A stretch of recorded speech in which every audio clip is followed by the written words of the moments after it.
All right, ladies and gentlemen, welcome into the Rem and Sam pod. Just ignore what time we're jumping on for this one. Hey, yo, Rem and Sam early morning edition. I guess I don't know what the technical name is for early morning radio. It's got to be that, but kind of in that ESPN bag. There are some days, in the childhood there when you were forced to get up early and it was like, okay, car radio, ESPN. I guess I don't know if that's like a common child. It is obviously, car, at least for us, anyways. Like the ending generation there of the car radio is still somebody in the off, in the office. Hey, somebody at work. I was in the office at work the other day in the back office. Hey, yeah, what were we doing back there? No, and then somebody made a reference. They were like, "You don't understand what that is," and I'm like, "That's not that old." Like, I mean, like I know what that is, but I forget exactly what the reference was. But like car radio, experience is still something that we have fond memories of in our childhood. We're not too far removed from that. Obviously, though, now,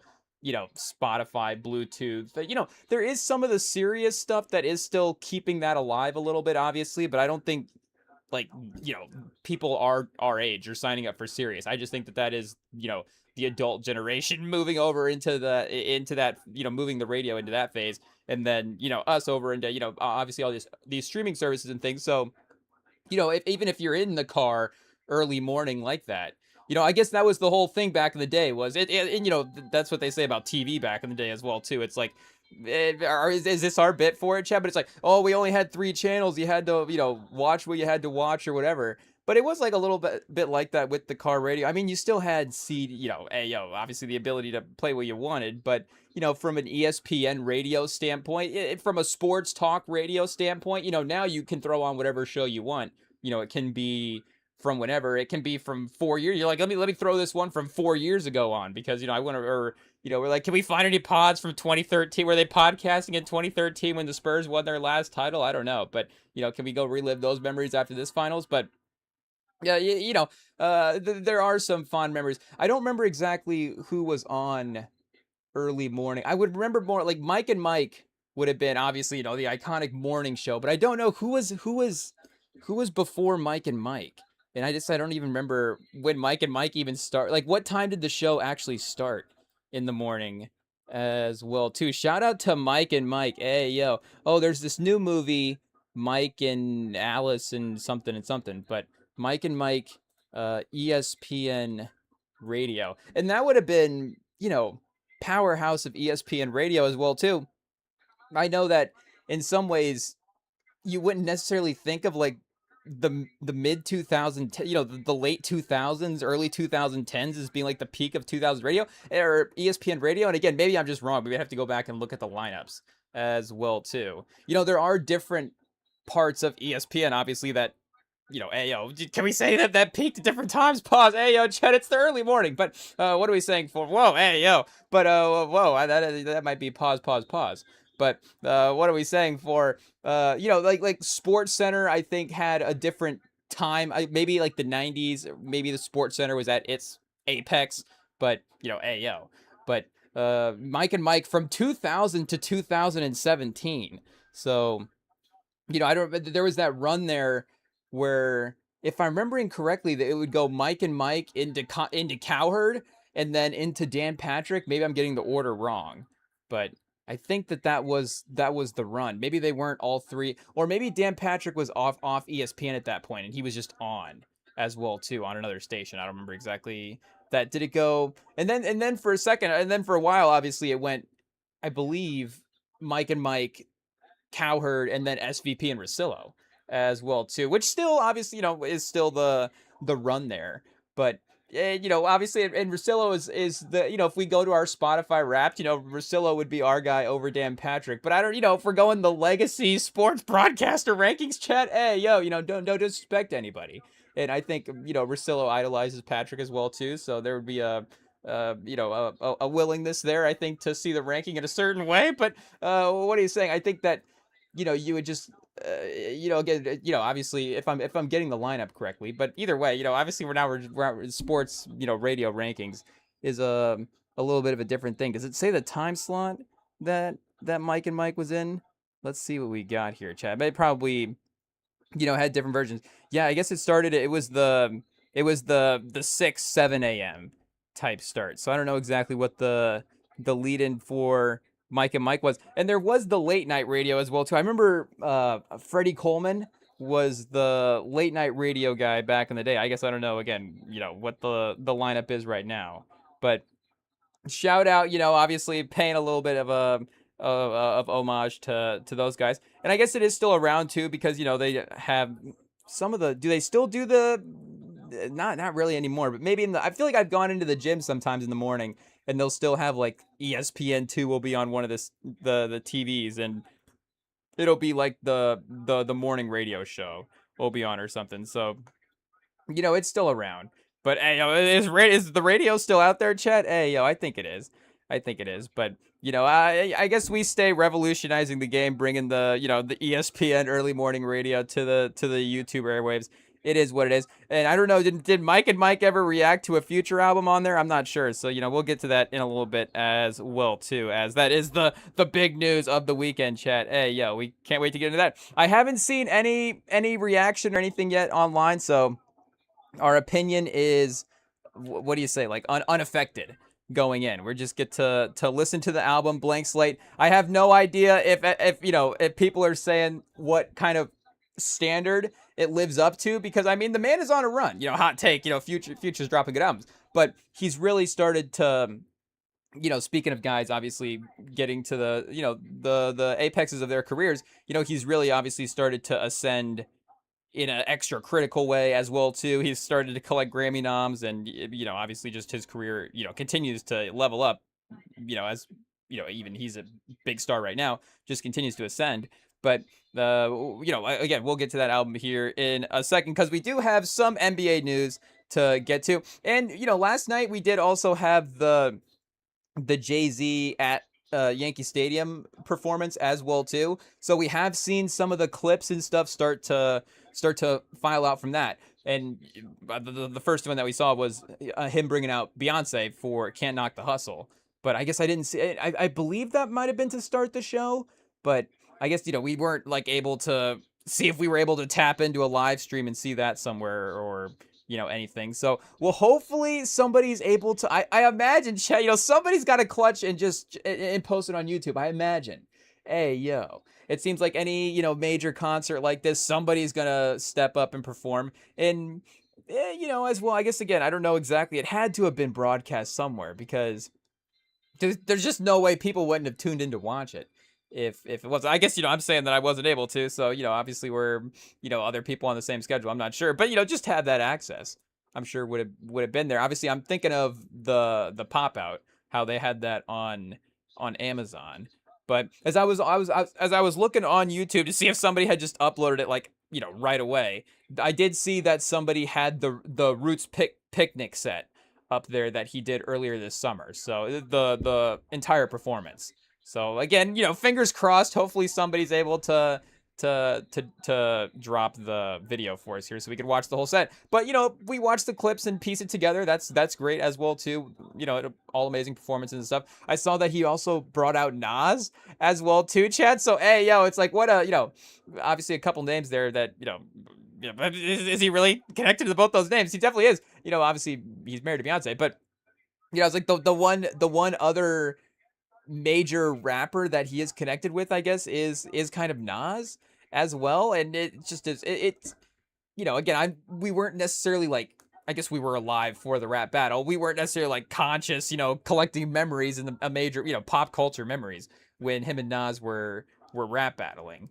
But I can't imagine, I guess 30 years from when Take Care was So Far Gone. I guess it's so, like Drake and Kendrick, if we're making a Drake Kendrick comparison, because Jay-Z lost the battle and obviously, made amends with Nas, a little bit of a different battle in some ways, I guess, but maybe in terms of the way that it went with the disses and stuff that they were, dissing about eventually. But, if it's, I guess we'll say Take Care, just because, again, I don't know if So Far Gone is quite in the reasonable doubt level, even though it is, a good classic. But, if it's 30 years after Take Care drops for Drake, so 2041, if he's doing the 2041 anniversary show in Toronto, I guess would it be at the Raptors arena, or would it be does Toronto has to have like a football stadium or a soccer stadium or something like that? So he's at like the Toronto Soccer Stadium, and he's or I guess no if it's the baseball stadium, he could just do it at the Blue Jays, right? Pause because yeah, they're there. So he just does it at the Blue Jays stadium, copies Jay-Z in that way, and then it's like okay, the one guest that we hear that he brings out is Kendrick. I guess it'd be kind of cool in some ways. I don't know what songs they would perform as well too. Maybe Poetic Justice or because it's not like Kendrick ever outside of Buried Alive interlude, he never stepped in. Hey, he's just like let me bury Kendrick Alive real quick on Take Care and then dip out. He never ever even stepped into another verse and was just like yeah, I'll perform on a Kendrick song because he was even touring with him early on. Like, Drake was I don't, you said Drake was a major reason why Kendrick got his start. Hot take. I think Kendrick probably finds a way to, get his career going if he doesn't tour with Drake. But that was the commercial opportunity at the time was, obviously I'm sure take the tour there. And maybe there was even who even knows what, again, this, Kendrick was obviously the sort of well, I guess in some ways, there is. I was seeing posts of like some DMs that were going around. Hey yo, but it was like some early Kendrick Drake DMs where it was like, okay, they were like starting off like as friends, buds back in the day. But maybe something happened on the tour. I guess we're not always in the Reddit behind the scenes news stuff with all the stories there, so maybe I'm not as clued into what the major rumors would be. But something could have happened on the tour, or again, Kendrick could have just gone on the tour. That's like his early spy mission. He's like, I could go tour with anybody, but he's like, I'm gonna tour with Drake now because it makes sense, and then that way, I have the knowledge of, I've been in the corporation. It's like an infiltration. It's like The Departed. Hey, yo, Kendrick is like Matt Damon in The Departed, like infiltrating. I guess it's Leo. Leo. Well, I guess everybody in The Departed is turned on each other, right? Hey, yo, but it's Leo infiltrating the Nicholson side of things. So I guess again, Drake not quite in his Jack Nicholson years there, but hey yo, but again, still maybe it was strategic. Who's to say? But that'd be a bit of a shocking performance. I don't know.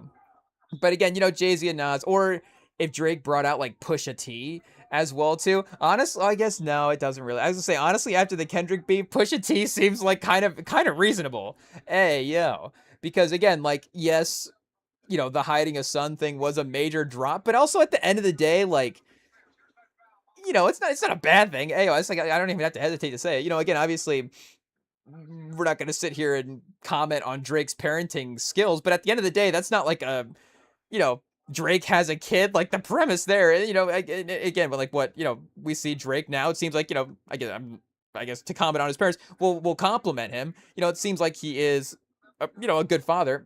Again, I'm not always, well, what are you saying? We'll just give the man a compliment. It seems like the man's locked in. So, again, obviously not, knowing the whole timeline there, but, what's the worst case scenario that happens there? I guess, again, we tread lightly, obviously bringing just mentioning, the family members in that type of situation. But again, the premise, family there, like, okay, like, again, I feel like there's amends that can be made with Pusha T potentially. That again, maybe after the Kendrick beef, you're like, oh, if he's bringing out Pusha T, I guess the thing would be, he doesn't have. I don't think he has the track with Pusha T like early in his career. Again, we'd have to go back and see. It's not like Jay-Z and he obviously idolized Nas. He in some ways he used the Nas sample iconically for Dead Presidents on Reasonable Doubt, but it's not like he was collabing with Nas. I guess we'd have to go back and look through Nas's some again shout out obviously Nas, a great discography. We do tend to sometimes lean towards some of the newer cuts with the Hit Boy production there, and then obviously Illmatic too as well.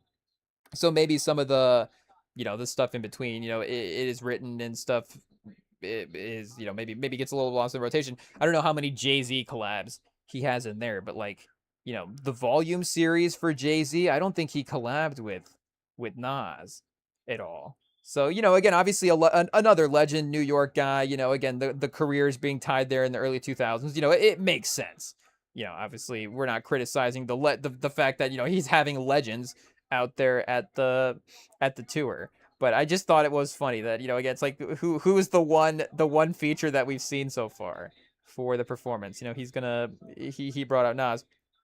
So yeah, well, I guess we'll see what happens on the you know the 30th anniversary for Take Care there. I guess the one that could also happen would be would Cole pop out if it was like the 30th anniversary of like Good Kid, Mad City. And I guess not to say that again every rapper has to do a 30th anniversary show specifically, but just if we're making the Jay-Z comparisons here for similar timelines. And what Good Kid, Mad City 2012. So obviously, now we're talking 2042 instead of 2041. And Cole wasn't on Good Kid, Mad City necessarily, but imagine Cole's gonna pull up and drop a freestyle over the Drake verse on Poetic Justice. Chat. Hey, now that would be crazy.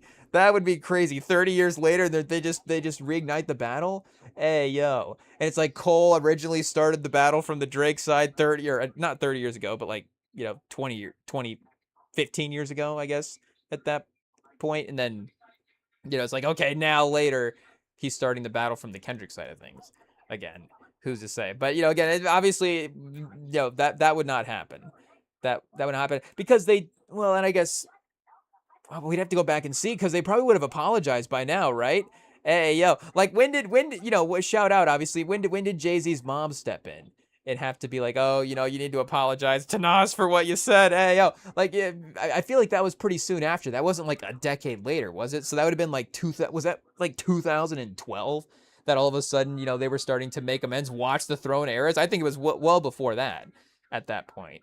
So, again, we are a little bit removed from the battle at this point. We're what, 2 summers away. So if there was that sort of random, apology, and again, obviously we are 2 summers away, but we're still talking about it, and people still get annoyed sometimes. Oh, people are still bringing it up, but it is just still like that much on the mind of people that follow music in a sports, like if you're a fan of music in do you say competitive type of way, but if you have that fandom the same way that you do for sports, it just is on it is on the mind.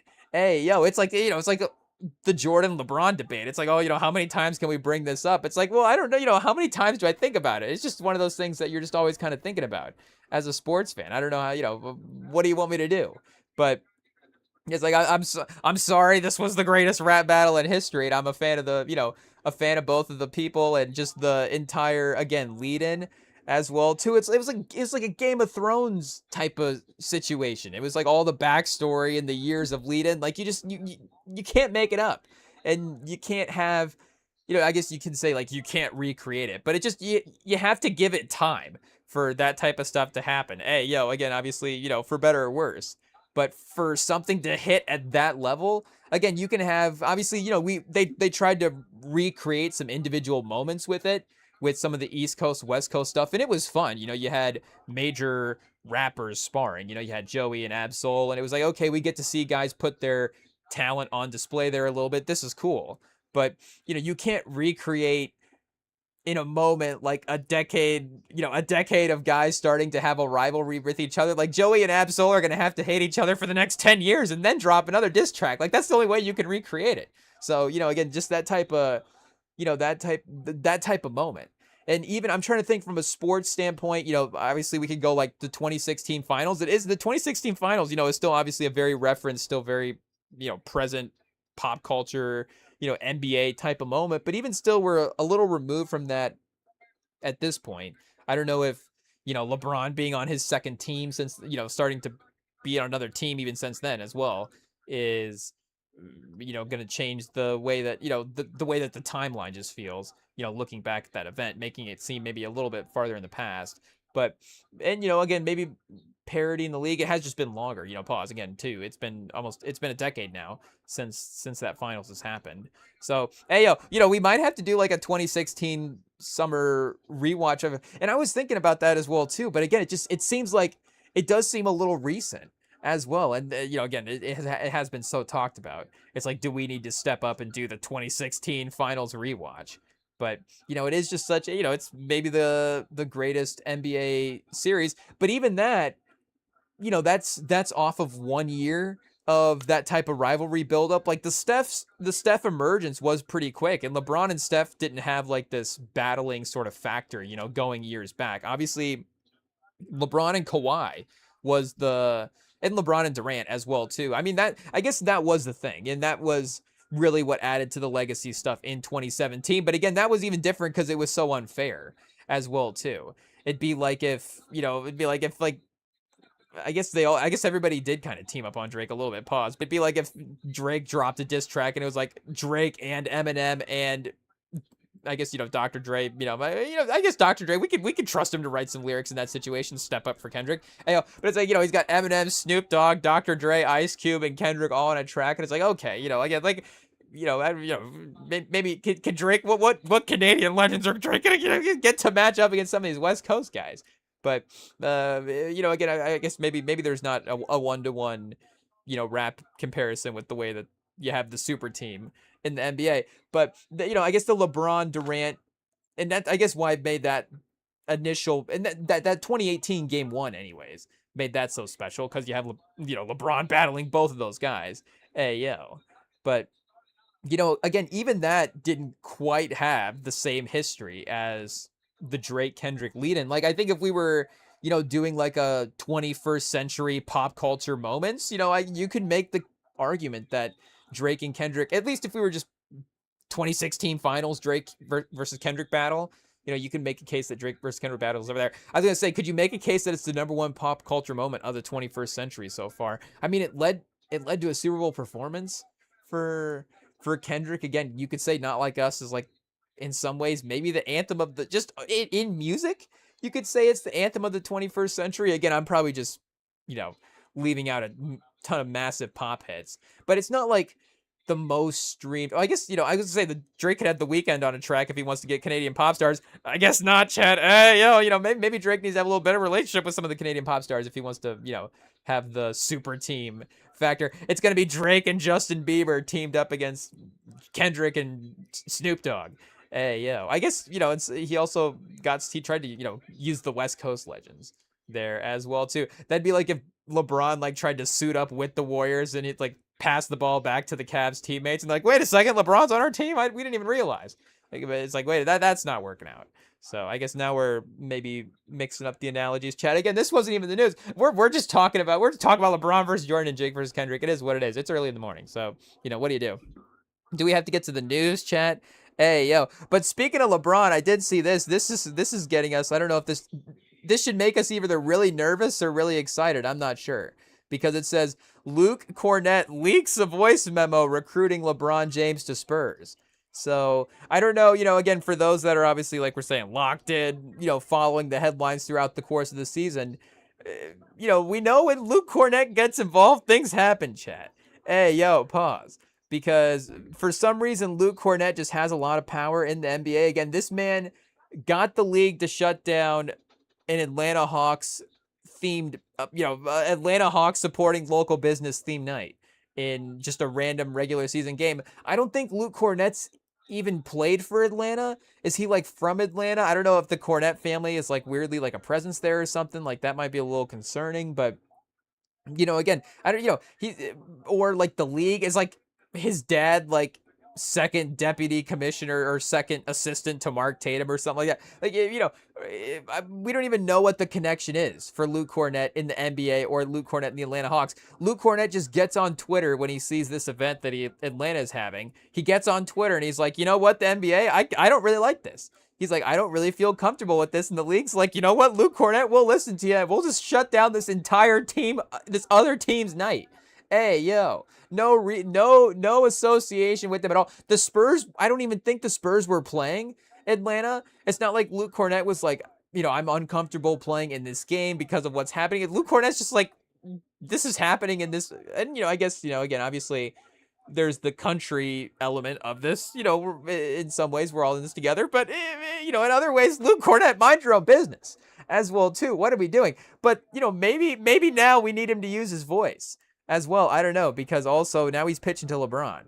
So if Luke Cornett has enough power to get the league to shut down the Atlanta Hawks Magic City night, can he get LeBron James to the Spurs? I don't know. I did see another report that said that there is a done deal basically at this point with LeBron. Again, I don't know if this was an NBA Centel or something, but what what on Instagram, what page on Instagram is real and what is not. Again, do I have time to investigate every page? But there's so many pages. And then you have pages that probably are reposting things that are fake as real because they saw it on another page and thought it was real, and now it's like being posted on a real page as real news. So it can probably get polluted sometimes on their hot take. Maybe don't get your news from Instagram all the time. But I did see a headline that did say if it's NBA news, it might be a little more leeway there. I did see a headline that said there might be some sort of done deal. So, again, we don't know if that's necessarily true, but and I guess the point was it was not with Cleveland. So maybe the point is Cleveland's kind of off the list at this point as well too. And I think we all understand that he has Cleveland on there to, respect the city, respect his hometown. He doesn't want to just be like, "No, I don't want to go back there." Like he already saw what that does. Earlier in this year, of course, he was on a live stream and he was making comments about other cities that were not received well. And, again, maybe LeBron, obviously, be a little more careful there. But, again, he's probably not just going to go right out and say, "I'm entering free agency. By the way, I have no interest in going back to Cleveland." So Cleveland will be on the list there. But, again, from a realistic basketball standpoint, no way. But it says, hey, Cornette at least says in this video, hey, LeBron, Mr. James, LeBron.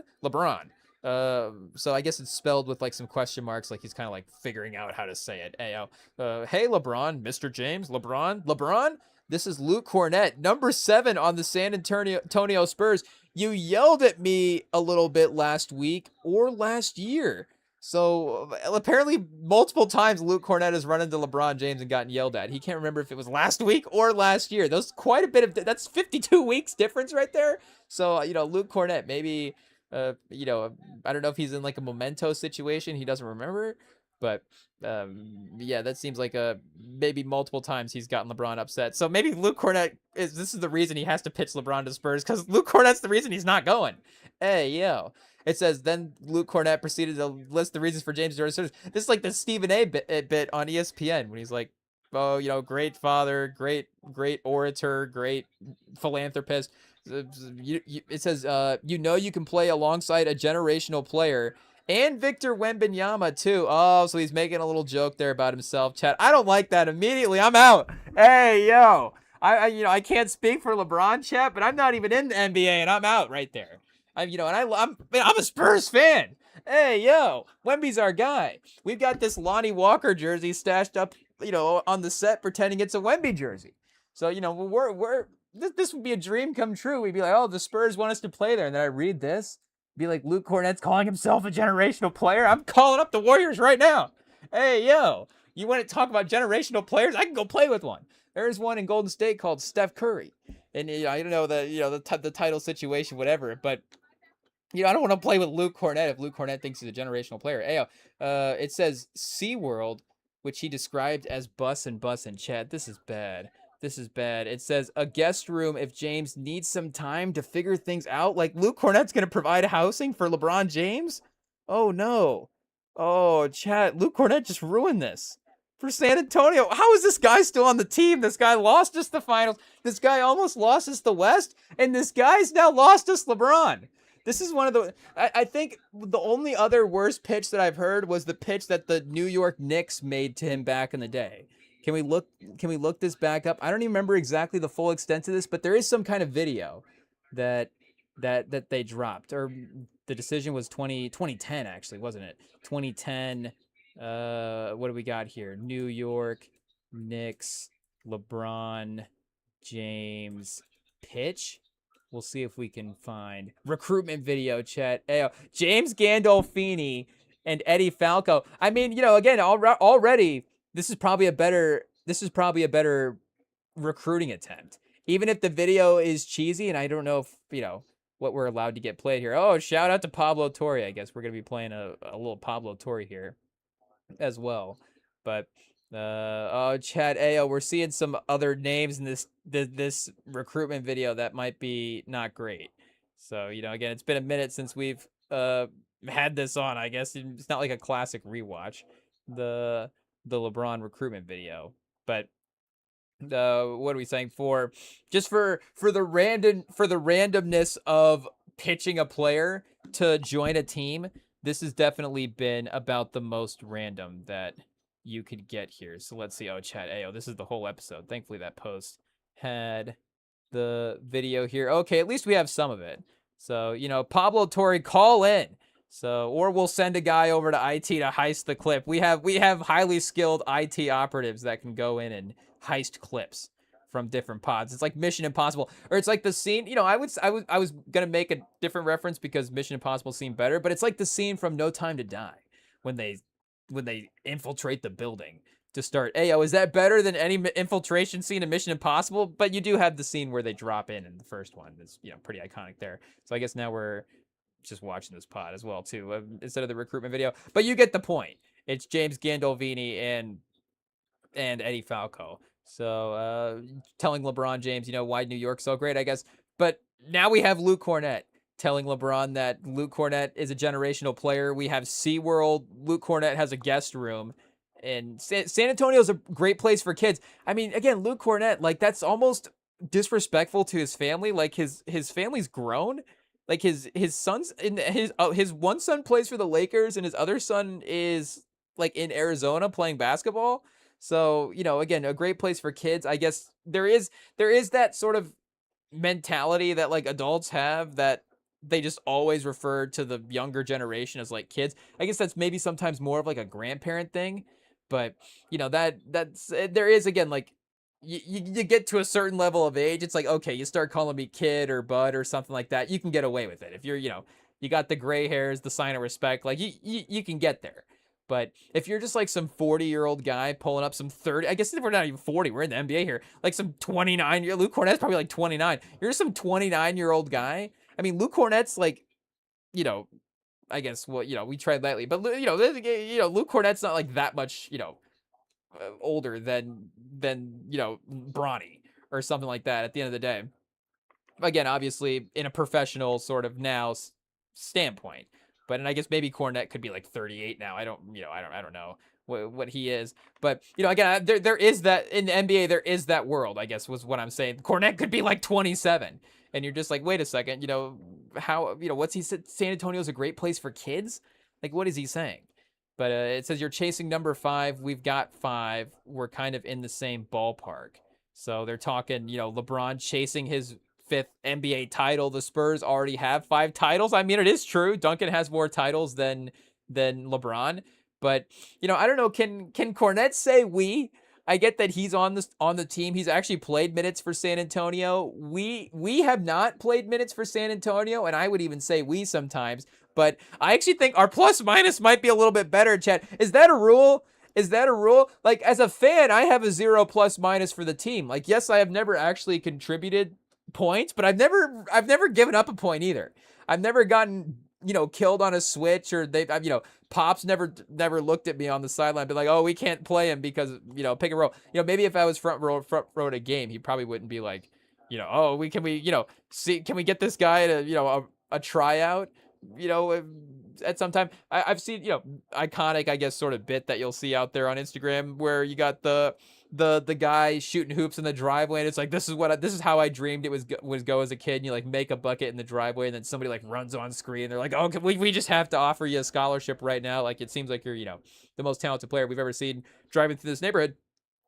But yeah, I guess, again, for us, if we have a higher plus minus than some Spurs players, then I think we can say again, does that mean the other guys can't? I don't know what the full rule is there. But, again, I think, if Luke Cornett's saying we're kind of in the same ballpark, we might be in the same ballpark. Let's see what his official plus minus is. Have we technically contributed more to San Antonio by sitting here on the couch not playing than Luke Cornett has actually playing, chat? They say, oh, us NBA fans, we're nothing over here. But I guess my plus minus is not, -3. Hey, oh, Luke Cornett, he's got one of those. Yeah, chat. He's benefiting from San Antonio. It is what it is. This man's out here playing with the best young core in the NBA, having a good box plus minus. I mean, the thing is, 3.6 is like kind of decent. So there's no way that he's actually like, the 25th best player in the league according to box plus minus. I mean, I guess let's look at his playoff box minus. as well too. Again, I don't know what you pause. Advanced stats. Let's see what we got here. Playoff 2.2. Yeah, offensively he was, straight up in the minus. And again, we're I guess do we just keep narrowing this down? Western Conference Finals as well too. But when it mattered most, when the matchups actually got there, it seemed a little out of his depth as well too. The Spurs literally drafted like 5 centers this year. They're like, we have to do everything in our power to make sure that Luke Cornett's as far down the rotation as possible. This year, they were like, we're bringing in this guy. We have to pay like $6 billion to give him a new leg in this Kentucky player. That's like he needs like Winter Soldier surgery on his leg. They have to go, to like find like a crater somewhere to get vibranium and then go back and like surgically repair his leg so this kid can play. Poor guy. But they need to do all this stuff because Luke Cornett's our backup center. Hey yo. So I don't know why Luke Cornett's trying to step up here and recruit LeBron. Hey, yo. So it says, and then immediately after this pitch, the article goes on to say, since he's leaving the Lakers, LeBron has been linked to Philly, Cavs, Warriors, Denver, Miami, and Minnesota. So yeah, no word yet on whether or not Cornette's pitch is out of the Spurs list. Oh well, I guess Rich Paul said beforehand that I think maybe San Antonio was in the mix already, but now it's like okay, we're no longer hearing that after this pitch. So the fact that Denver is, I guess Jokic and stuff, we get a little bit, but I don't know, Denver being in the mix over San Antonio is so far and away the best basketball choice. It's literally not even close. I don't want to, I guess be too biased here, but I mean, we can all get on the same page. And, I think, I don't know if the Tobias Harris signing really helps this out. I don't know if it does or not.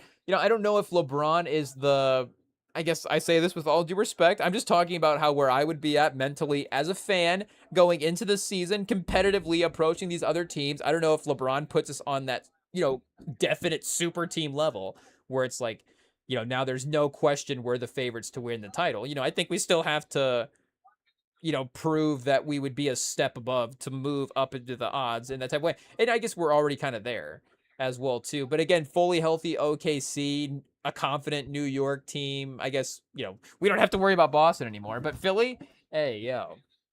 Who do we actually worry about? The East is obviously good, but it is talent's a little divided right now. So, again, I don't know if we straight up, fear anybody. Hey, we're still good in the East, but I don't know if we fear anybody in the East like we still would potentially, in the West. And again, that would still go to LeBron joining the Heat as well too. I don't know if LeBron goes to the Heat, if it Spurs Heat in the finals with. I mean, we don't want to see that is. I mean, as I'm saying it, chat, that is a problem in the front line. Hey, yo, it's a good thing we would have drafted those centers to replace Luke Cornett because he would be toast in that series. Hey, yo, Luke Cornett versus Giannis, Bam Adebayo, and LeBron. Giannis, LeBron, and Bam, however you want to list it. LeBron, Giannis, and Bam. Hey, yo, I guess, do we list Bam first? He's got the most. Who would have thought, chat? Hey, yo, LeBron, Giannis, and Bam are going to be on the same team, and Bam has the most points of anybody. It's crazy that you could put Bam Adebayo on a team with anybody in NBA history. Bam Adebayo could walk into a locker room with, rest in peace. He could walk into a locker room with Kobe, Wilt, Jordan, James Harden, and Jerry West. And it's like, actually, I have the most points of anybody in this room. Ayo, 83. I guess not Wilt. So we had, Wilt. We need a lady in the room to get Wilt out of the room so Bam Adebayo can be the highest scoring person in the room. Ayo, but it's like, okay, Wilt's like, I gotta go real quick. We're like, Wilt, what's he doing? He's like, I'm only at 19,995. But what are we saying for LeBron going back to Miami? Hey, yo, pivot back, chat. Hey, yo, speaking of post moves, were we talking about post moves? Embiid, what are we talking about? I don't know, chat. But LeBron's out off the LeBron list at this point, so we can cross the Spurs off. That's unfortunate. So Tobias Harris, it's a good ad, I guess. We get the sort of offensive balance to some of the defense and the effort that maybe we brought in again in some of the draft stuff, but. Again, LeBron would have been a nice ad for sure. Just to have the basketball IQ, chat. Hey, yo, like LeBron. I mean, you're signing LeBron even if he can't. I guess there is this because Jordan had this a little bit. I'm thinking back on this Bill Simmons article that I guess, was one of those, speaking of the retirement, was one of the last articles that he wrote. Hey, yo. But it was, what are we saying, chat? It was about how Jordan kind of maybe had to leave the NBA, not the first time, but the second time he retired from Chicago in 98 after the last dance, how maybe the Bulls kind of prematurely broke up that team a little bit. Like, who's to say that, again, it would have obviously, it's Jordan, so I guess until he actually would have not won in Chicago there after the 90s, it would have taken the actually seeing the fall off to believe it there, because by the time he goes back to Washington again, the storylines are reset in a little bit of a different way. But maybe they prematurely ended the team there a little bit. Pause. But again, I can't imagine that LeBron would get to that place where nobody would want him. I mean, the contracts, they are a thing at some point as well too, and that just becomes with anybody. If LeBron's going to get to, and this I'm saying, even, let's say 5 years from now, if LeBron gets to a point where he's 50 and he's like, okay, I can't actually play, but I still want to be actively on a team, I guess, he could talk into move. And there is the whole ownership thing as well too. Like, he's probably going to get into that, so there'll be more lucrative things for him to do than be on minimum contracts. But yeah, I guess the thought process that I'm having is that, he's just obviously such a high IQ basketball player that there's just so much value that he would be having on any roster that he's on. Again, off the court, on the court, as a human being, chat. Like, hey, yo, I don't know, we start even getting cliche with it. Like, it still works. Hey, yo, like, it's LeBron, chat. Hot take. Like, you just want him on. And, Jordan was that basketball talent for sure. Like, Jordan was, I can't sit here and say that Jordan wasn't a high IQ guy. So, again, well, I guess, basketball wise, but what he's saying for, on the court stuff, I guess if I'm listing these kind of attributes, are we making the case for LeBron here? I don't know. But, I think you probably would have to give some of that stuff to LeBron in terms of just, again, like the coachability. Like, I don't know, Jordan, hey, hot take. Like, Jordan could go into a group of basketball people and drop some knowledge. But I don't know if Jordan could have the same consistent coaching type of thing that, LeBron has. Like, again, I don't necessarily see LeBron, like, being an actual coach, like, of an NBA team. Like, I could see LeBron coaching, like, hey, yo, like, Bronny, if I'm, if Instagram news is real, shout out to Bronny and his lady there for seeming like they're gonna have a baby. And maybe LeBron is, if he's coaching a team, he's coaching like his grandkids AAU team or something like that. Like, I don't see him ever coaching a professional or a college type team. But again, if he was on a roster, like, just influencing guys in that type of way, like, I think that could be a 2 to 3 year role that he could have as well too. And you'd say, oh, LeBron would never do that, but you never know. Like, you would say, oh, would LeBron ever be the 20, it's like, oh, he would never step back and be the 26-6 guy. Like, that would be, he would have to retire always being the 28-8 guy. And it's like, I actually don't think that's not happening. Like, he's going to have this year anyways. He's not going to be the 28-8 guy, respectfully. He may be 23, 24 points a game if he's really at his best, but this might be, and he might have been just at 20 last year, but this might be like a, 18 point a game season for LeBron. Like, I wouldn't be shocked, and it wouldn't be a bad thing. Like, I'm not saying that he's falling off. I'm just saying the dynamic. If he goes to the Warriors, you could still see him being 20, like we're saying, 24, 8 and 8, and still, pretty close to those stats. But maybe 24, 6 and 7, chat. Hey, yo.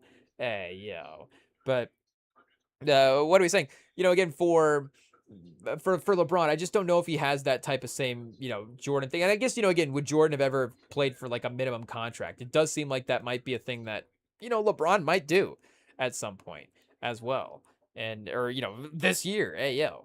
But even if it's not this year, like, again, they've talked about, I've heard it rumored here being on the table. So if there at least is it being considered in the thought processes, like, maybe it's something to consider in the future as well too. But, again, it's just like, what are you, like, again, to respect certain names, like Udonis Haslem was in the league, like, for a long, long time because he was a really, really great teammate. Just a really, is it the great guy factor? And, we use his name because he's like the Hall of Fame great guy as well too. It's not a diss to Udonis Haslem. It's a compliment. Like, the man was he was a great player as well too. He was an impact guy on a team that made multiple final runs. So if you have Udonis Haslem out there on the court, at the peak of his powers, he's impacting, any team that he's on in NBA history. Not to be dramatic, but hey, Chad, I don't know if you saw us get that bug in midair, but it was that was a big bug too, so that was easy. I guess we don't endorse animal cruelty, but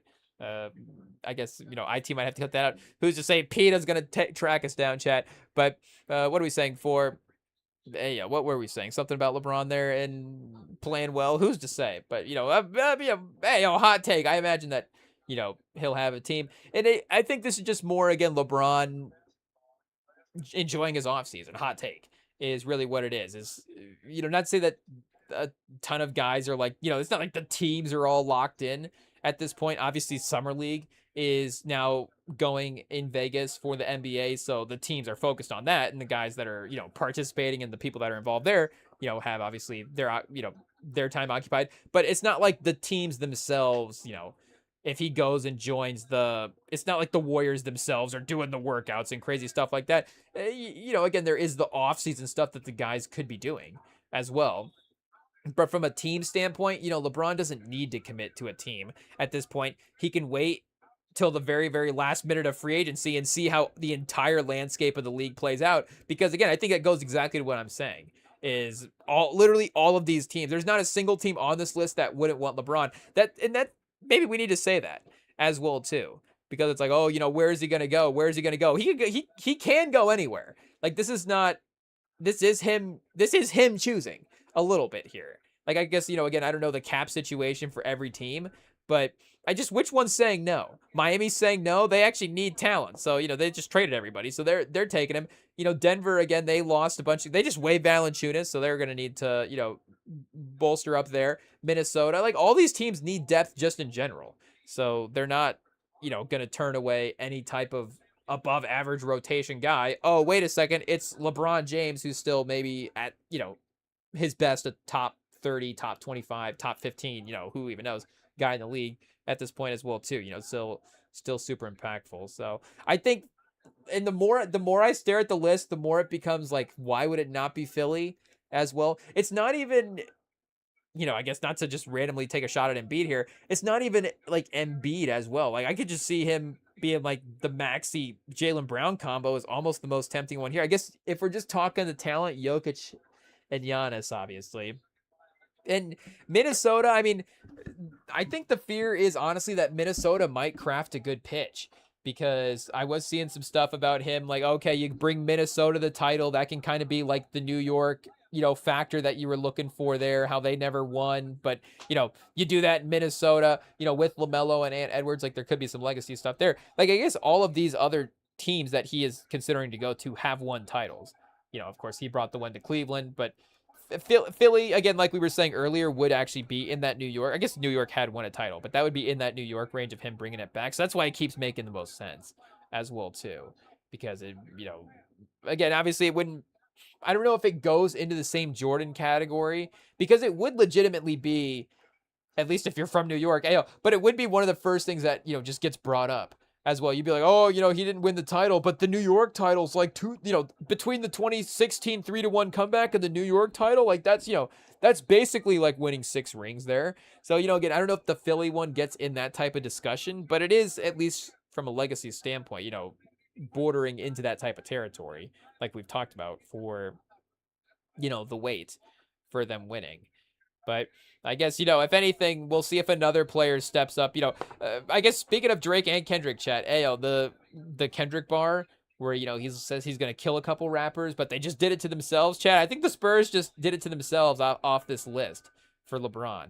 LeBron's like, how do I make my choice? Oh, wait a second. The teams are choosing for me, not San Antonio. I don't know what this Luke Cornett pitch is, but let's get this out of here. If this works, imagine LeBron James is in the press conference and he's like, SeaWorld, bussin'.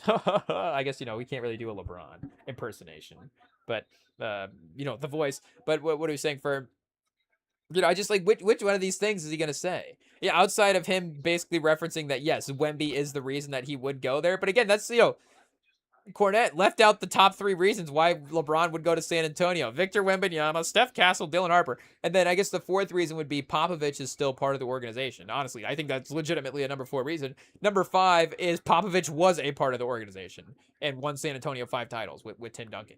So none of the reasons on this list are actually, and I guess we're not saying, shout out to SeaWorld, shout out to San Antonio being a great place for kids. Those are all reasons as to why he would go there. But from a basketball standpoint, and all these cities, Chad, shout out these cities, Chad. The NBA is a bunch of just great, beautiful cities, great ladies in every city, Mike. I tell you what. But San Antonio is great. Maybe we need to do a Charles Barkley impersonation for that one. I'm not sure, but.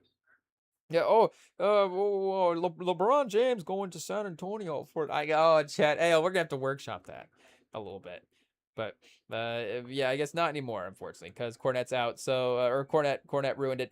It is what it is. So yeah. Shout out to that. There, we'll see. LeBron in Golden State in a little bit, but San Antonio did have Wemby sign a contract extension, and I guess he took a little bit of a pay cut as well too. So we do have to, shout out to Wembanyama. He's only making $252 million over the course of the next 5 instead of the 303. And honestly, chat, when they announced that he was taking what is he taking on a 5% pay cut? Hey, I mean, I guess he's trying to get some of the Brunson storylines, obviously, whatever it takes. But I mean, what are we doing here, chat? Like, is that really a pay? Mike, is this really a pay cut? I tell you what, I guess, I'm not trying to, hey, are we going Mom Donnie here, chat? Shout out, Wemby start, I don't know, but again, for 25%, that's like a normal near maximum deal as well too. And this is, again, his first contract after his rookie deal, if I'm not mistaken. So in the past, has that one even been 30% of the salary? I can't imagine that even before this CBA, it was 30% of the salary. Maybe again, just the numbers being so much lower, it just looks different. I'm not sure, but hey, chat. I guess maybe I have to mention we mentioned the Jay-Z 30 concert earlier, in that we were waiting for people to drop it on YouTube. So instead, in the background, because again, early morning here, the TV schedule not as cooking as it usually is in the prime time, I threw on the Jay-Z B-Sides concert. And the YouTube replay of this just like went into a weird file situation. I was just like, what is happening to the TV? But it's like a screen recording, and this guy's like dragging files around on his computer now, trying to reopen the B-Sides concert back up. So okay, I think he's got it back going. Shout out, Killer Mike is on stage. But what are we saying for Wemby? 25% is still a pretty great deal. I don't know. Let's see where Brunson is at right now as well, because that's the standard, right? Again, New York. Hey, that's the double shout out there. I guess maybe. Hey, chat, Brunson. The original, socialist in New York. He didn't get criticized for that, I guess, but he actually got celebrated. Hey, but yeah, Brunson right now is at 23% of the cap at this point. So Wemby is still making more on the cap than Brunson is. Yeah, 22, 22, 22, 23, 23. So again, the numbers are a little bit lower as well too when he signed even, a couple years ago. Or is this 25 to 20? Is this now as well? Hey, I guess this is the extension just in general that he signed. But was he on like a 110 before this? I guess that was almost a little bit of a pay raise as well. Yeah, 104 was 26 million. That was a weird one, because again, when he signed, it was like, is 26 million a lot? Again, now, because of what it is in the cap space, 26 million is nothing. But back then, I guess it was a little bit more, but even still, immediately, it became way less. So I guess this is kind of what I'm thinking of as well too for that contract. But then he re-signed for 22% of the cap. So Wemby right now signs at 25% of the cap. I guess it's pretty close. We'll give him credit. And again, if we're talking comparative talent, then Wemby is, nearly we can't say as impactful as Brunson, unfortunately, because again, Brunson just got him in the finals. But he is nearly as impactful in the course of the league right now in terms of Brunson. Like, with all due respect to Brunson, Wemby is still the guy that you probably want to build a team around going forward for the future. But maybe Brunson has earned sort of the one, I guess Jokic still, there's a couple of guys, but Brunson's in the mix now, obviously, for the one season argument, one series argument for a guy you want to start your team with in that regard. But again, Brunson right now is the 23% of the salary is his third contract. So we're just hey, not Wemby, enjoy your contract now. We're just reminding it for the next one as well too. How that it's a bigger picture here, but it's a fine line they have to walk right now because Wemby's gonna re-up, and then these next couple of years, of course, Harper and Castle are up as well too. So for the league, of course, with the second apron and the way they've been able to parody or been able to create the parity in the league, like, and we just saw New York win the title this year. Of course, they've made their whole team. I don't think they drafted almost any of their guys. Hey, yo.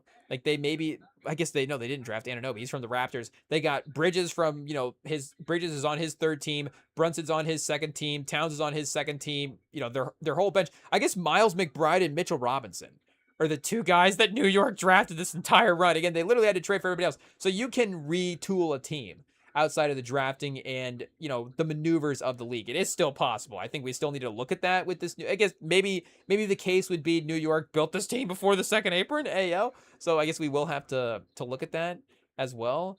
But that's why OKC winning their title when they did is important for them. But I actually think that is the what do you say the pathway. I think maybe if the league is going to continue this way, because there was another headline here, I guess, to go back real quick about, and it says NBA Players Association urges fix, says second apron hurts players and fans. So, again, that's not the league itself saying that. That's the NBA Players Association, making that claim. And obviously, from a fan's perspective, they're including us in there.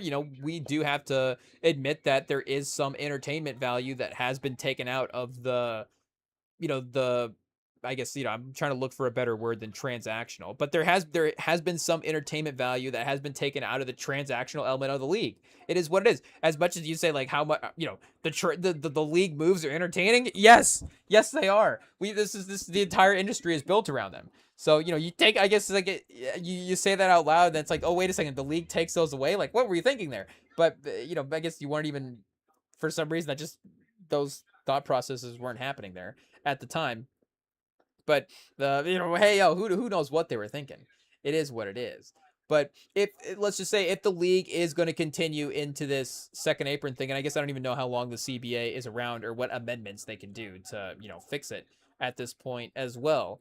But that is the path for teams to win the finals, is to capture it. I think earlier, like back in the day, it may not have been, and I guess, speaking of our guy, Bill Simmons, he's always talked about, like, oh, this has happened before. Like, a team steps up and captures it a little earlier than you thought. But again, maneuverability has been different this entire time. Like, maneuverability in the league has always been, I guess, decreasing. Hey, it is what it is. But, now I think that's the timeline, is getting these guys that and now again they've destroyed the top of the draft as well too. So I guess I have to reconsider what I'm saying. But I guess maybe what I'm saying is that's when the Spurs should have won the title last year with this version of the team.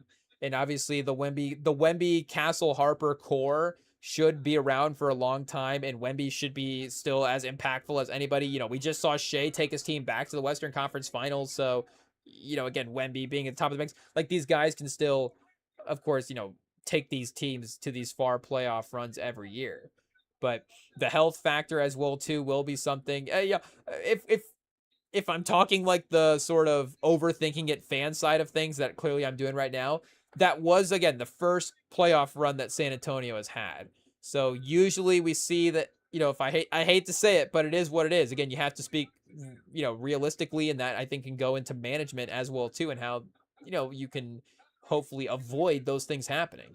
So maybe I shouldn't state it as a matter of fact, but, like, I think the alarm bells have to go off after the second playoff run. If your team has had back-to-back years of two really good playoff runs, then I think that third season the alarm bells start to have to go off for the injuries, and you have to start really maybe being a little more cautious about how you manage some of the guys' minutes, and maybe things just are going to happen as well too. And it's not, again, always guys like for the Thunder this year. Again, we didn't see, massive injuries. It's not like the entire team is compromised, going into next year. The Warriors in 2019, of course we saw that go a little bit different. Clay had, a unfortunate situation, and maybe it was both of those guys returning from injury the way that they did as well too, and playing hurt, that unfortunately, led them to even, having worse injuries as well. And they were a little farther along in their careers, also. But again, like the OKC, they just had the tweaks and the sort of, nagging injuries that kept guys, it's the playoffs. Like, hey, you lose a guy for 2 weeks, it's like that's a whole series. So in the regular season, you're like, okay, a soft hamstring injury, pause. Like, there are some injuries that just don't register as the same level of importance. And then you get into the playoffs and you're like, oh, wait a second, that hamstring pull that's costing him 6 games is actually, again, the whole series. So, again, those types of wear and tear things can, are just maybe sometimes a little unavoidable after a couple playoff runs. So, I guess, again, to sit back and say the first playoff run is the one that Wemby should have won, but that's, I don't control the timeline. Again, I'm not the one that set the league to completely not let the Spurs, but, allow, favor, whatever you want to say, have the luck for the Spurs to have the path to make it through the West. Like, I'm not the one that did that. I was talking a little bit about this with our neighbor who is a Broncos fan. This was actually before the finals. We were talking about the Broncos making a run into the playoffs. And I forget, were the Broncos in the AFC title game? What was their playoff run this year as well? Did they make it that far? Hey, yeah, let's go back and double check. But that was one of the things that I was thinking about, was, again, just sort of the way that the league shapes around these teams. And sometimes, you can't even really, list out all. I guess, it'd be too long to list out just the, okay, here's what started. I guess the NFL, again, you had the sequence of the weeks, so maybe it's easier for me to visualize, okay, this thing happens, the NBA is obviously a little bit more of a web. So, it gets so convoluted. It's sometimes the cause and effect of this injury led to that thing, and then this game, and then this game. You have some moments where, like, a couple years ago, Wemby wins a game against Jokic at the end of the season that changes the seeding, and then this happens, and then the Jokic playoff series looks a little bit different. The matchups are different. Now they're out maybe earlier than they were. I think that maybe even happened again this year with the Spurs and playoff seeding and stuff. Obviously, didn't affect them because we got to the finals, but, again, you can just have all these little ripple effects that, you can't necessarily, or you're not thinking of them as they're happening, or, realizing that, quote unquote, like, that is the reason that the team won the title or went to the title or whatever. I guess Denver, well, they had the bye. They were the 1 seed, right? So, yeah, lost the conference championship game. Ayo, 7-10. That's right. Speaking of the league aligning, chat, the New England Patriots. Hey, yo, that's another one. Again, I don't really feel bad. I'm not, like, sitting here thinking about, like, how the Patriots can go back to the title, because, again, they've had their success. Obviously, I'm not going to say save some for the rest of us, because that implies that it's theirs. But, again, they have had, obviously, a lot of success over the 21st century. So, maybe the point is, it's somebody else's time to step up here and win. But, that's another example of, again, the easy schedule just throughout the entire regular season. Like, just say literally every team they play is bad, and then every team they play in the playoffs is bad, and then they play a good team in the Super Bowl and lose. But, again, is Drake May just guaranteed to have the easiest schedule in the league and all these different things? Like, yes, Drake May is awesome, and yes, Wemby is awesome, and yes, the Broncos have an awesome team, and yes, obviously there are awesome teams, all, time and time again, that make runs, and not every great team wins every year. So it's like, okay, I'm not, am I being greedy as a fan? Again, would, if Sam was here, calling in at 3 a.m. from the West Coast, like, if Sam was here talking about the Mahomes, I guess, and this is something that we'll ask about next time, not to, give you a sneak preview about the interview, but since I'm about to talk about it anyways, something I will be curious to ask him about when he calls in here, I guess not to spoil it as well too, but we'll just say subscribe and stay tuned. But, next time he calls in, I'll get there. I'm curious to know how he felt after that first Chiefs playoff loss, because Mahomes was out in that conference championship game when D Ford jumped off sides, and, again, Brady, of course, was able to, claim the victory that year, and is one of those things that you have the weird sort of Mahomes Brady matchup situation there for Brady having the winning record, but that game kind of being one that is a little iffy in the balance. So they're kind of 1-1, and then one of Brady's wins is a little iffy. Kind of classic Brady. He has a winning record, but one of those wins is a little iffy. Maybe it's not a Brady, but again, that's just, I guess, some, like we're saying, the random luck of the league as well at times. And yes, I guess Brady was Harvey Dent. He created his own luck, a lot of it. So again, credit is due where credit is due. But the point that I was getting to there was just, again, that feeling of like, pause, like getting back to the finals. And again, I think the Chiefs were a little bit different because they had been so far, they hadn't had success the way that the Spurs have had in the 21st century.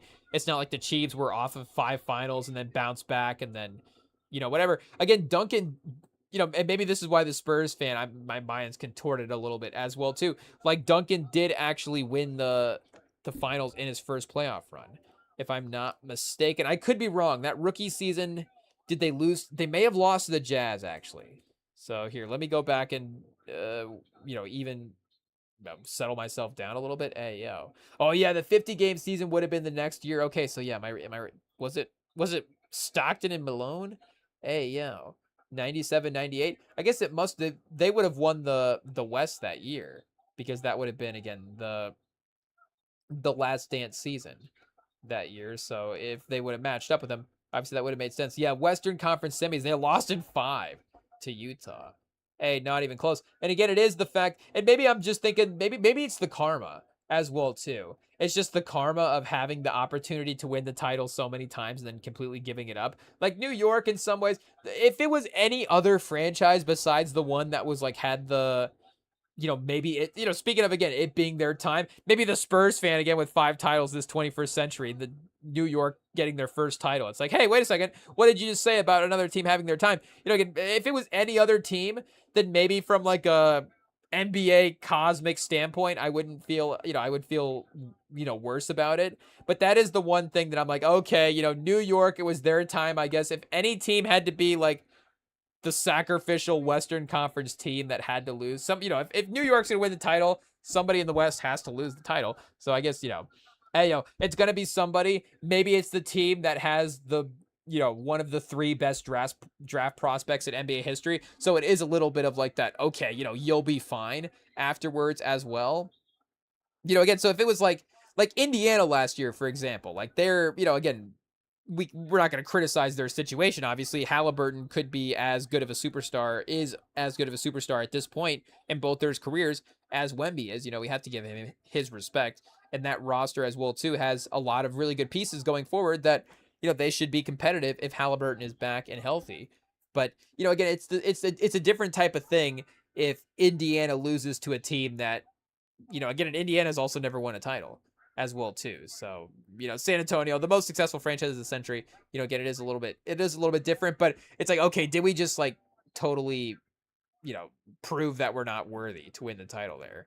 Hey, yo, I guess, again, now we're getting a little, is this almost like sci-fi with it? But hey, what are we talking about, the Wemby extension chat? Hey, pause. But, shout out the I guess maybe that gives us a little confidence for trade situations as well too. Not like, oh, is Wemby easier to trade now? No, that's not what we're saying. We're saying, like, is Wemby less likely to request a trade?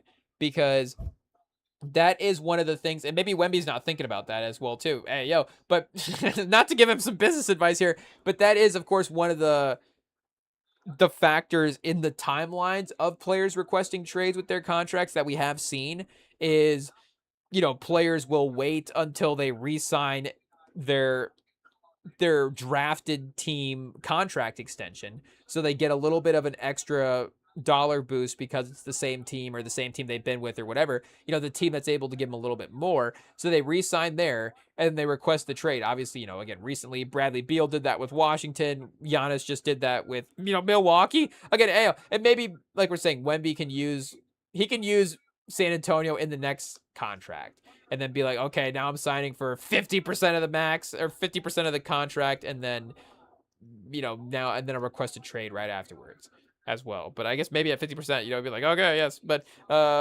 maybe the overall commitment we do love to see.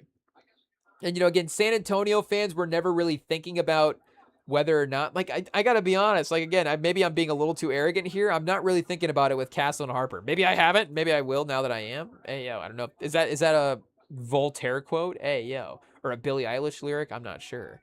But, maybe now that it's in our thought processes, it is something that we will consider. But I'm not considering, oh, is Dylan Harper going to request a trade, 10 years from now with Steph Castle? Because again, like the Spurs are such a great organ. It's like, I almost said like the Cowboys. Hey, it's not like the Cowboys. Like, what's an organization that I guess I heard somebody say once that, you rarely ever see people leave the Cowboys, which is probably just not true, but that's what I was thinking of as I almost said that. But it's like you rarely ever see, superstars leave San Antonio. Again, obviously we had our main core there as well too, and obviously the Kawhi Leonard situation went down the way it did as well. But again, that's obviously the exception to the rule there. And hey, there was even rumors this offseason that Kawhi might be back in San Antonio. So speaking of Drake bringing out Kendrick at a rap beef, that would have been almost as equivalent, Chad. Hey yo, because the Spurs fans were pretty salty there, and I don't know if Kawhi was very happy with San Antonio as well. But I will say, I will admit, as a Spurs fan, I can 100% say this.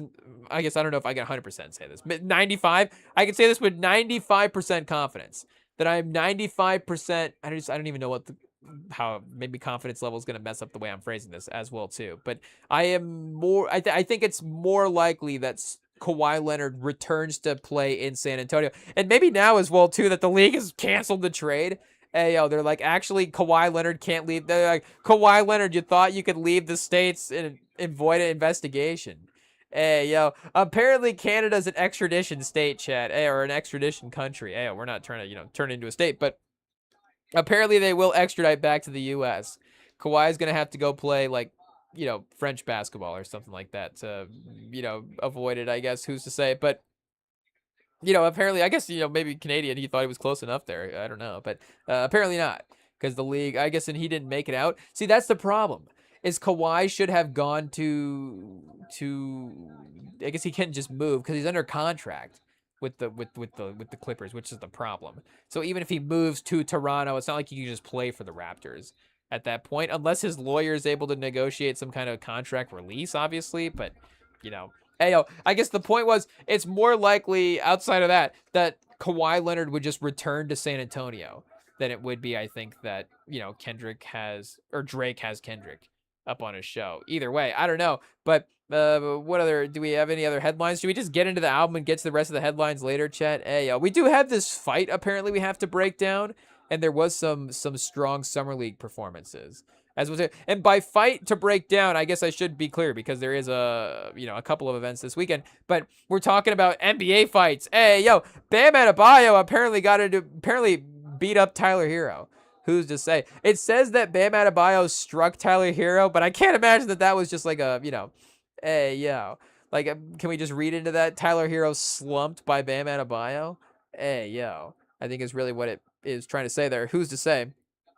But maybe, he could have just touched him up a little bit, just a little what's up after the trade, is really all it was. It could have gone either way, I guess. But point is, I think Bam has the advantage. But either way, we'll get to the album, Future's new album. It's the real me, so this will be a fun one. Obviously, Future back solo project, first time in 4 years. So hey, yo, if you're ready for some early morning, bump some Future in the early morning, I guess here we go, chat. We'll see right after this.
All right, chat, we are back ready to see what we've got here with the new Future project. As you see, the cover in the top left for his newest album, The Real Me. I guess the first lowercases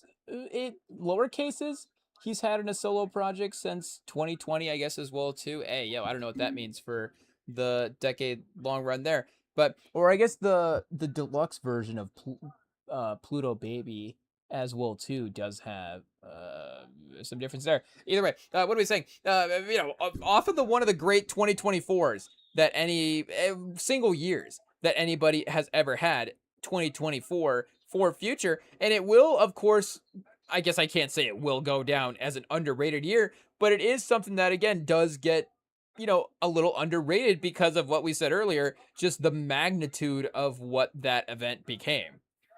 And obviously Kendrick himself, kind of gets, and he's is still, having award success as well too off of that. Like this era is the sort of Kendrick number one era, and then this moment as well too is the moment that spawns it. But again, this was a Future album. We don't trust you. He dropped a second project that went number one right after that in a different lane. Obviously, him and Metro both. We got to give him credit where credit is due.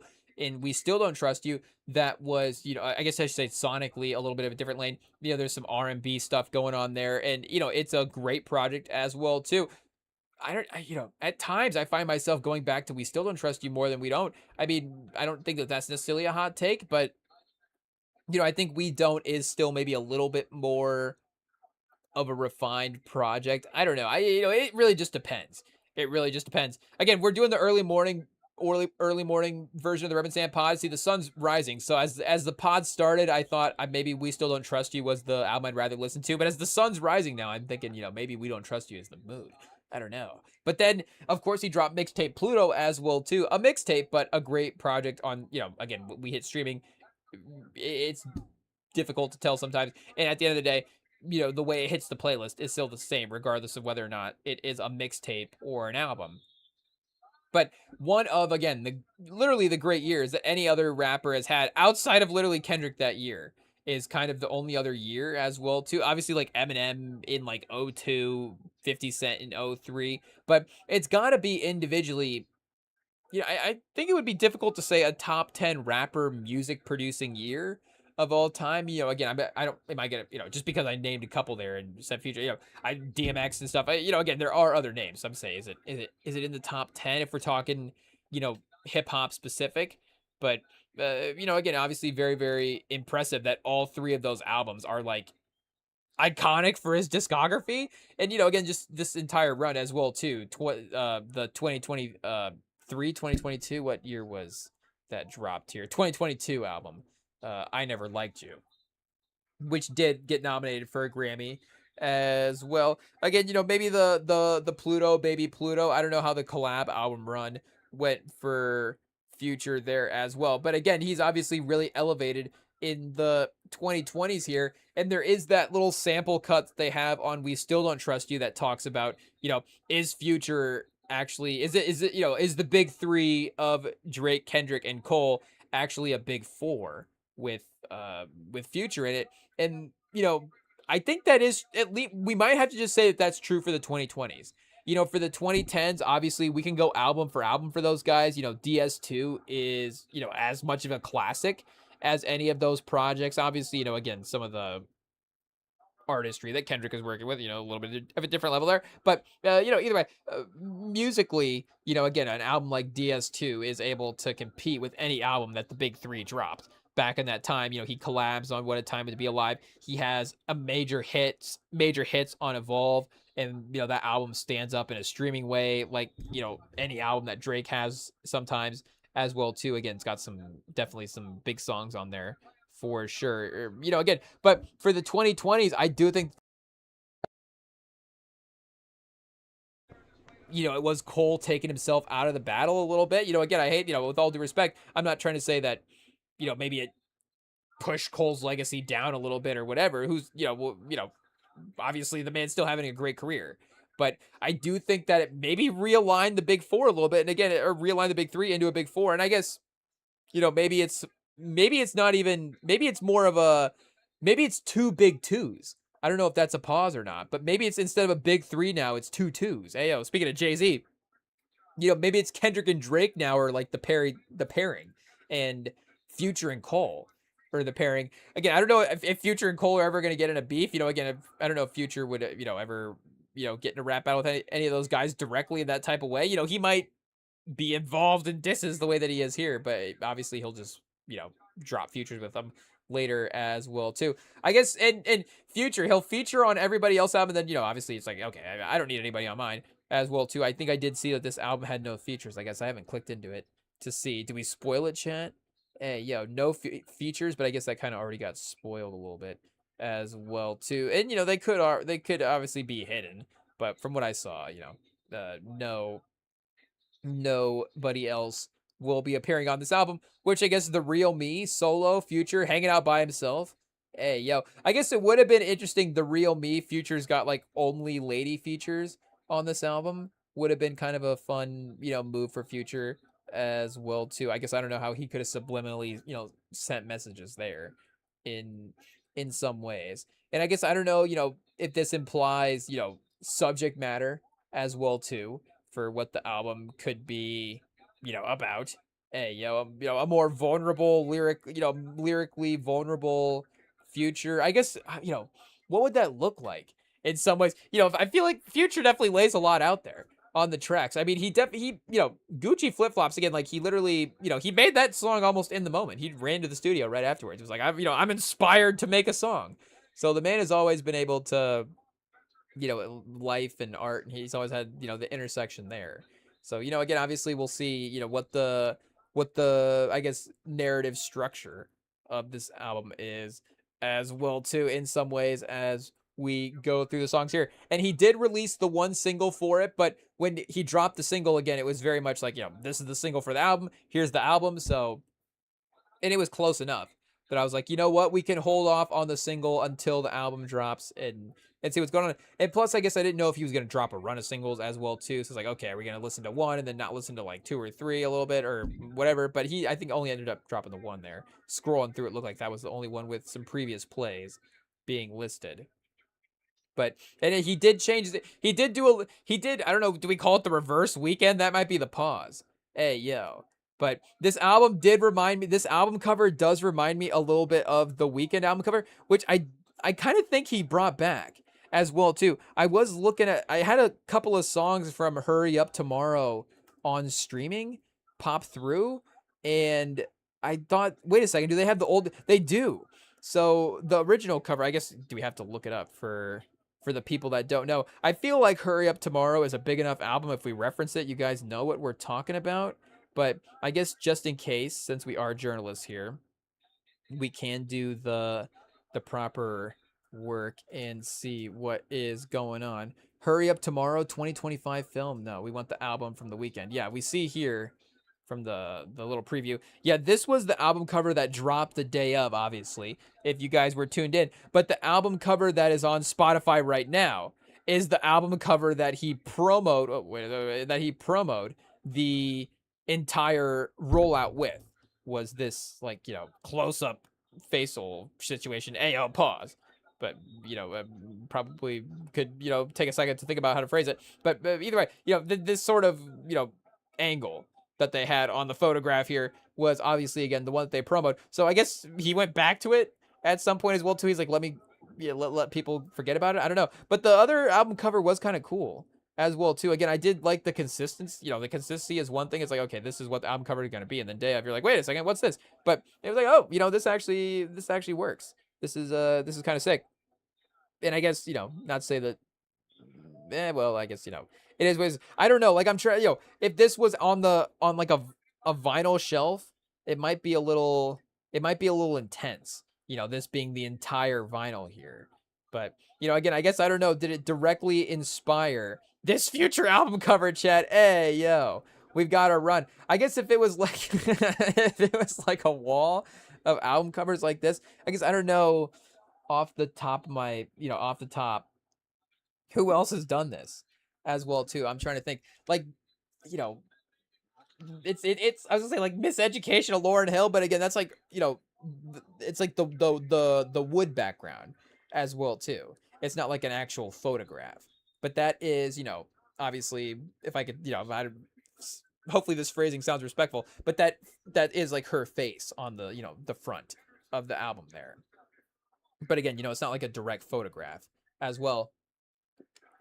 I don't know if in the, the rock circles, if this album cover is a little bit more common. There's maybe like some Aretha Franklin covers that I'm thinking of that maybe could be a little bit in this lane, but I feel like even then, maybe you get like a little bit of a turn or something like that. It's usually not like a direct, direct sort of photograph as well too. Let's see what we've got here real quick for what I'm thinking of. It maybe, oh, Chad, never mind. Look at that. Her profile picture is exactly the same thing that I was thinking of. I guess I don't know how often they update the Aretha Franklin profile picture as well too. But yeah, she's got the the dead center framing there as well.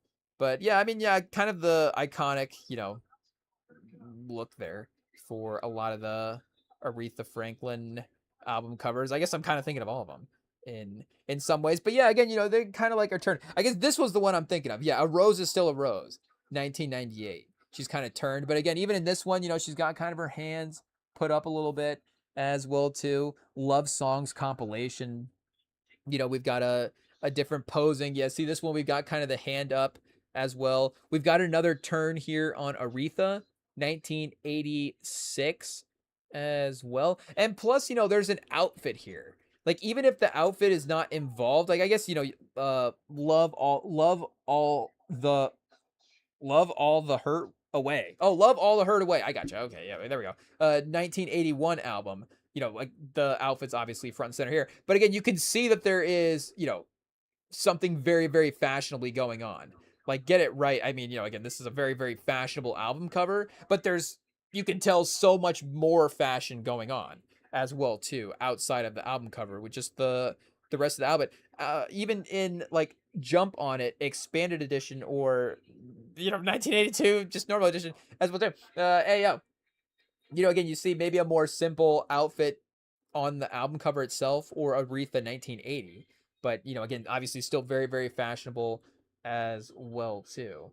That's something that I think with the other two album covers, I guess it's lost. Hey, and I guess we got the DJ Khaled song going on in the background as well, too. They counted us out. We do have DJ Khaled. But again, even he's looking up as well. So, there is some framing there. Oh, okay, here's the album cover that they have as the profile picture right now for Aretha Franklin. So the album is, 3 exclamation points, and she's got but the sunglasses tilted down. Like even that, gives it a little something as well too. So I don't know, chat. Maybe the next person to try to, this is a little advice for the next person trying to go for the, the straight framing. And she's smiling as well too. It's a little more pleasant. Like the Weeknd was like, I think legitimately like making his eyes as wide as possible. So I think that was the pose there. Maybe go with the sunglasses down a little bit is a good look for sure. I don't know if you, again, borrow like the album cover, the album title and stuff like that, but I think you can, recreate the cover here for sure. Would be pretty cool. But I guess either way, we actually got to listen to the songs here as well too. But we'll see. Maybe he does again the pause the reverse Weekend. Maybe he flips it back because I did like the red cover with the fonts. Like that seemed like kind of a future, a future situation as well too. And plus I guess plus he does like stock photos as well too. That has been the thing kind of a little bit at least earlier on in some ways. I know DS2 is like it's an iconic stock photo now, but I think it was a stock photo. Same with What Time to Be Alive. Same with Evolve as well. I guess then you see, obviously some artwork stuff starting to get used a little bit. I think Baby Pluto as well started to, well, I guess the original one you have a blurred edit here, but then the deluxe they clear it up. But that was also a stock photo. But then I guess and Mixtape Pluto I think as well was also some kind of stock photo, which I think maybe he even got sued for using. So I guess maybe the no stock photo here, no font situation like we were seeing with the rollout. But even the color scheme was a little like he was going with the red and black color scheme. So I guess was curious the pivot there as well too. But I guess let's fire up and see. We imagine the songs are going to be great. So obviously we are ready to go here. We've got I have an interview for the first one here. So, laying it out there. The real Future does not like doing interviews, Chad. I mean, that does seem pretty what is this? That does seem pretty accurate in some ways. I can't say Future is, again, a major interview presence in some ways. I'm trying to think. Like, hey, let me see. Is there a Future Drinks Champs episode? Like, has he ever if he was ever gonna do a show? Like, okay, of course, the YouTube search immediately paused it. Oh, chat, the YouTube search paused it right as the drums were about to kick in. Sorry, Future. I hate to ruin the listening experience to your album by being on my phone. Hey, yo. But right away, Chad, we're locked in. I mean, is this album just gonna be all automatically in rotation for the rest of the year? Can I just tell by one song? It is what it is. It's like, okay, we're back, just listening to Future, pause, throw it on. Oh yeah, okay. I can already see where this is going. Again, that's where the we don't trust you, we still don't trust you. Again, the sort of which album is the better one to play at the moment, because you can just throw those albums on and just get lost into the, as you do with a great album, yo. But just get lost into the, constant playing of the album. And Future is because he's balanced the body of work, but he does so much body. He does so much body. Pause. He does so much solo as well too. We were commenting for this one, solo, but he has a lot of other projects throughout so much of his career that he's done by himself. And that familiarity is just a different thing. We were comparing him to Cole a little bit earlier, and Cole has kind of done that as well too, having some solo projects. He went from 2014 all the way to, I think the off season has a ton of features on it, but that 3 album run that he had in between that and Born Sinner, I don't think he had a feature outside of his alter ego Kill Edwards was a credited feature on one of the albums. But again, even that's still 3 projects. Like Future, we go back, he probably had 3 projects in 1 year that he had soloed. So just again, the sort of the vibe of just it's almost a little bit more of like a TV show versus a movie. Like J. Cole is a little bit more of a movie in some ways, and you can have the same replay value with movies that you do with TV shows, but just the background vibe of a TV show is just different in the fact that it's just like, okay, I'll just be playing this TV show all day, all week, all year. Like it's been a decade and I've just had this TV show on in the background. Again, you can have that with movies in the same way, but there is just a little bit of a different type of time spent relationship. Obviously, TV shows just packing a little bit more in as well. But and I do see here as well. It seems like the run time's a little mixtape Pluto vibes. Kind of moving through the track list in a good pace as well. But wait a second, we were gonna look up and see Future Drink Champs. Has he done a Future? There's a 50 Cent episode that pops up as the first one. T-Pain, what happened between T-Pain and Future? T-Pain talking about it on Drink Champs.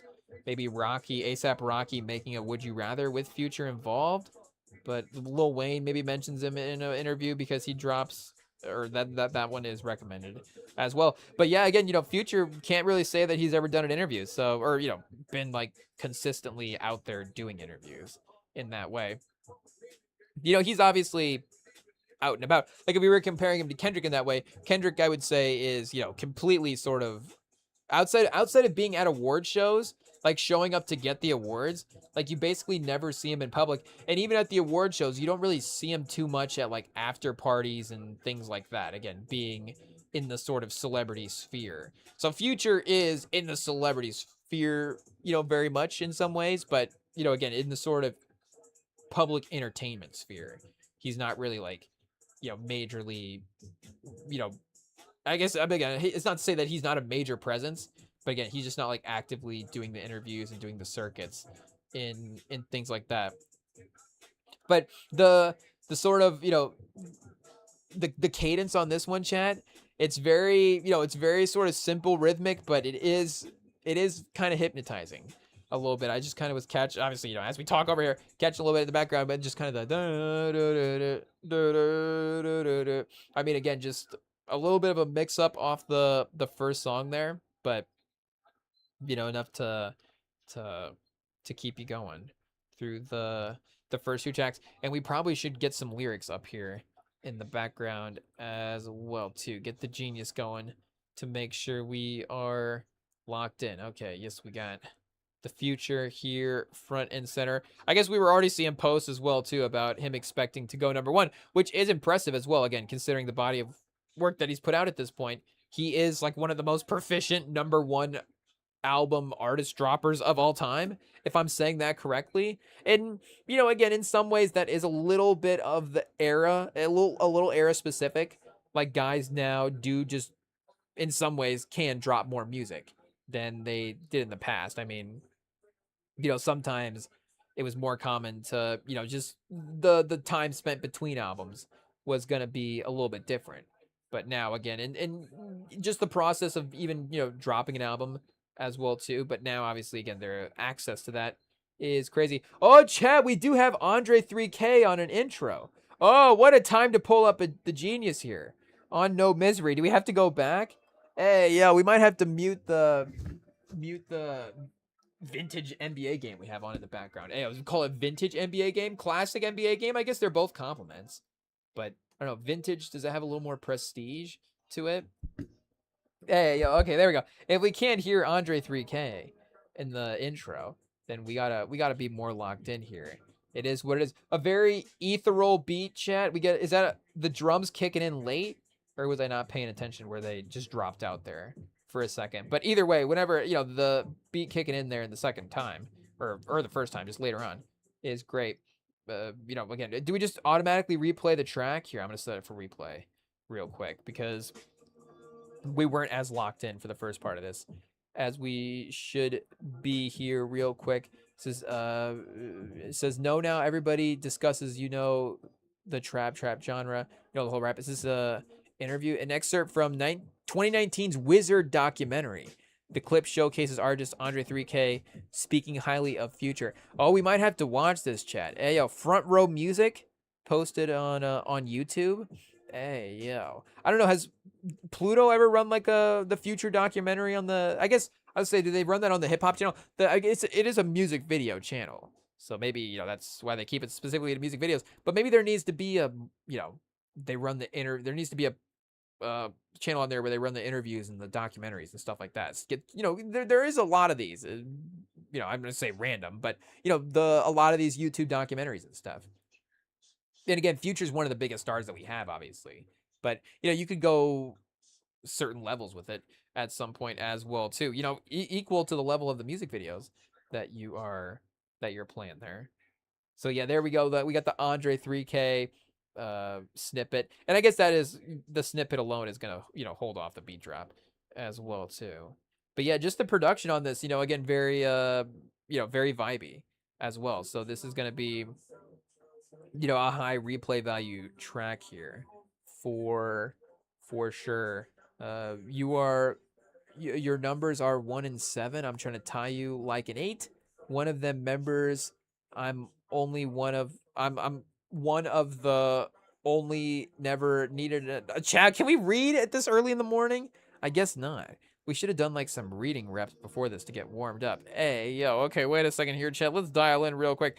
Shorty barely even know me. She popping up while I'm fried outside of my body, trying to get a baby inside. Place the blame on me. What a shame on me.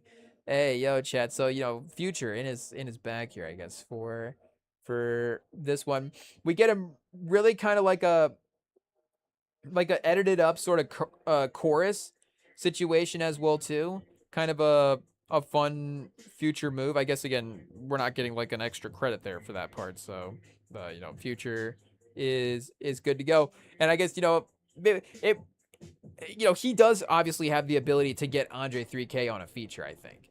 So even I guess, is it always asking now, or does Andre 3K like have to go to somebody? He's like, oh, I heard this person's making an album, like let me jump on it. I guess I don't know what the dynamics are for landing an Andre 3K feature now. And really, again, I can only think of what Kanye has it on Donda, Killer Mike has it on his album Michael, and then maybe it's just those two in the 2020s. But I think there might be one more as well that I'm not considering. But I guess now we have it on this one as well too. Will this album win a Grammy based on a radio snippet? Andre 3K, because again, the two we just mentioned, I think both won Grammys. What's the name of Chad? The fact that I forget the name of the Donda one is crazy. But yeah, now I have to go back and look. But obviously, scientists and engineers with Killer Mike. As well, let's see what we've got here real quick. The fact that we would know Killer Mike's discography, more than the Donda, is crazy. Life of the Party, there it is. Okay, hey, yo, I was just blanking on that. Bad. It is what it is. But yeah, I'm pretty sure Life of the Party won the Grammy as well too. Scientists and engineers definitely did there.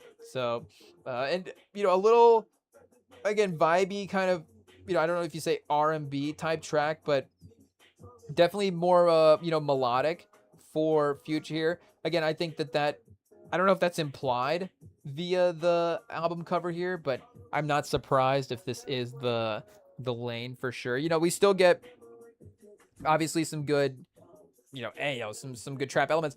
Bringing in that beat drop there, the first track as well, has a little bit of energy to it. But I don't know, are we gonna get like a aux banger here? I guess this is 22 songs, so I imagine that at some point he is gonna give us that. But who knows if he pivots as well too? Because again, some of these have rap caviar, early on. I could see, have an interview and No Misery both being rap caviar type type songs here, a little bit. Maybe No Misery a little lower again, being melodic, but who's to say? And California Girls as well too. Again, this has some rotation refresh type vibes. So again, he can still have that type of streaming success, obviously, just fine. But in terms of just the style of songs that he drops, are we going to get that type of big anthemic, trap aux banger from Future? It'd be crazy. And maybe that's the single. I don't know. Again, we haven't necessarily heard that yet at this point, but again, a little more of a toned down start here to begin the album through the first couple of tracks. So let's see. And again, a different. Oh, we do have additional vocals from Travis Scott here as well. And as I say, as I'm reading that, I can hear him in the background. Ooh, I guess that's our Travis Scott impersonation. But yes, I guess was Travis Scott then maybe on the last one? Do we have to go back? Oh no, this is No Misery. Okay, so that is probably then that part that we heard as well. Okay, so wait, is Travis Scott also on California Girls? There is a little background vocal situation here as well. Let's see what we've got going on. Maybe they just are going inspired by. Let's see here, chat. Okay, see, now we're just playing tricks on ourselves as well. But Tank Top Pluto, chat, we get what we ask for right on this next track. Hey, yo. We can cue this up on the speaker this afternoon, tonight. It is what it is. Here we go, chat. Yes, sir. I mean, obviously, we like any type of Future tracks, but just to know, to lock it in, the full album experience pause is going to be there. We've got some banger melodic tracks to start off. We got a banger aux track here to go. Okay, the album's set already. 5 tracks in. We're good to go.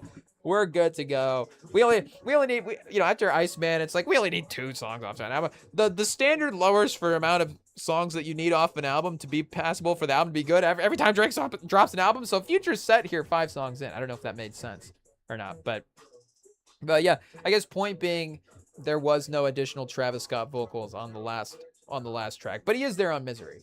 So becoming a more stacked track as we look at it again. Andre 3K and Travis Scott kind of sneaky hidden there. But hey, yo, chat, this is the early best song of the album contender right here. Count Up All the Money, gonna take all day. 8 Rings on Me like Pac, go crazy. Whole nother new wrist, okay. It says I'm having my way. Swerve with the Maybach, came back rules. Trap out apartment, whipping the pole. Run to the money, gotta run through a check. Vacay birthday, gotta go jet. Shawty know how to eat it up, Bugatti. Hey, or is it Bugatti? Baguetti? I think it might be Baguetti. She go jet. Shawty might know how to eat it up, Baguetti. I'm going bigger than ever with the her. I'm going Morocco. You gotta be on the list. Hop on Global Express with a stick. I'm gonna pop them, show them I'm different. I'm going Oppo, her getting hit. Hold on, I got the platinum on me. Hold on, I'm rocking white baguettes. Tank top Pluto, huh? Tank top Pluto. So chat, gotta just spit a quick fire verse over that beat. Here we go. Verse 2. I was gonna say that seemed like the song was a little longer than that. Chunk of change. Get at your dog, asking my to go get your 200. I'm missing your call. I'm all over the world. You know I'm the goat. So okay, chat, and even wait up as well too. So it is just a little bit of a flip in some ways of maybe how you would think of a lot of albums. Start. It tries to start with some energy. You get a more aux song. You get a big single right off the front, but he starts off some personal, some slower energy, and then is able to get us a couple of tracks. Shall we gotta add these in right away? I guess I don't know. We gotta add in the rest of these as well too as we go. I've said it before, but I tend to add full albums into the playlist. Sometimes it is what it is, and then maybe we take away. I never end up actually unadding a song though.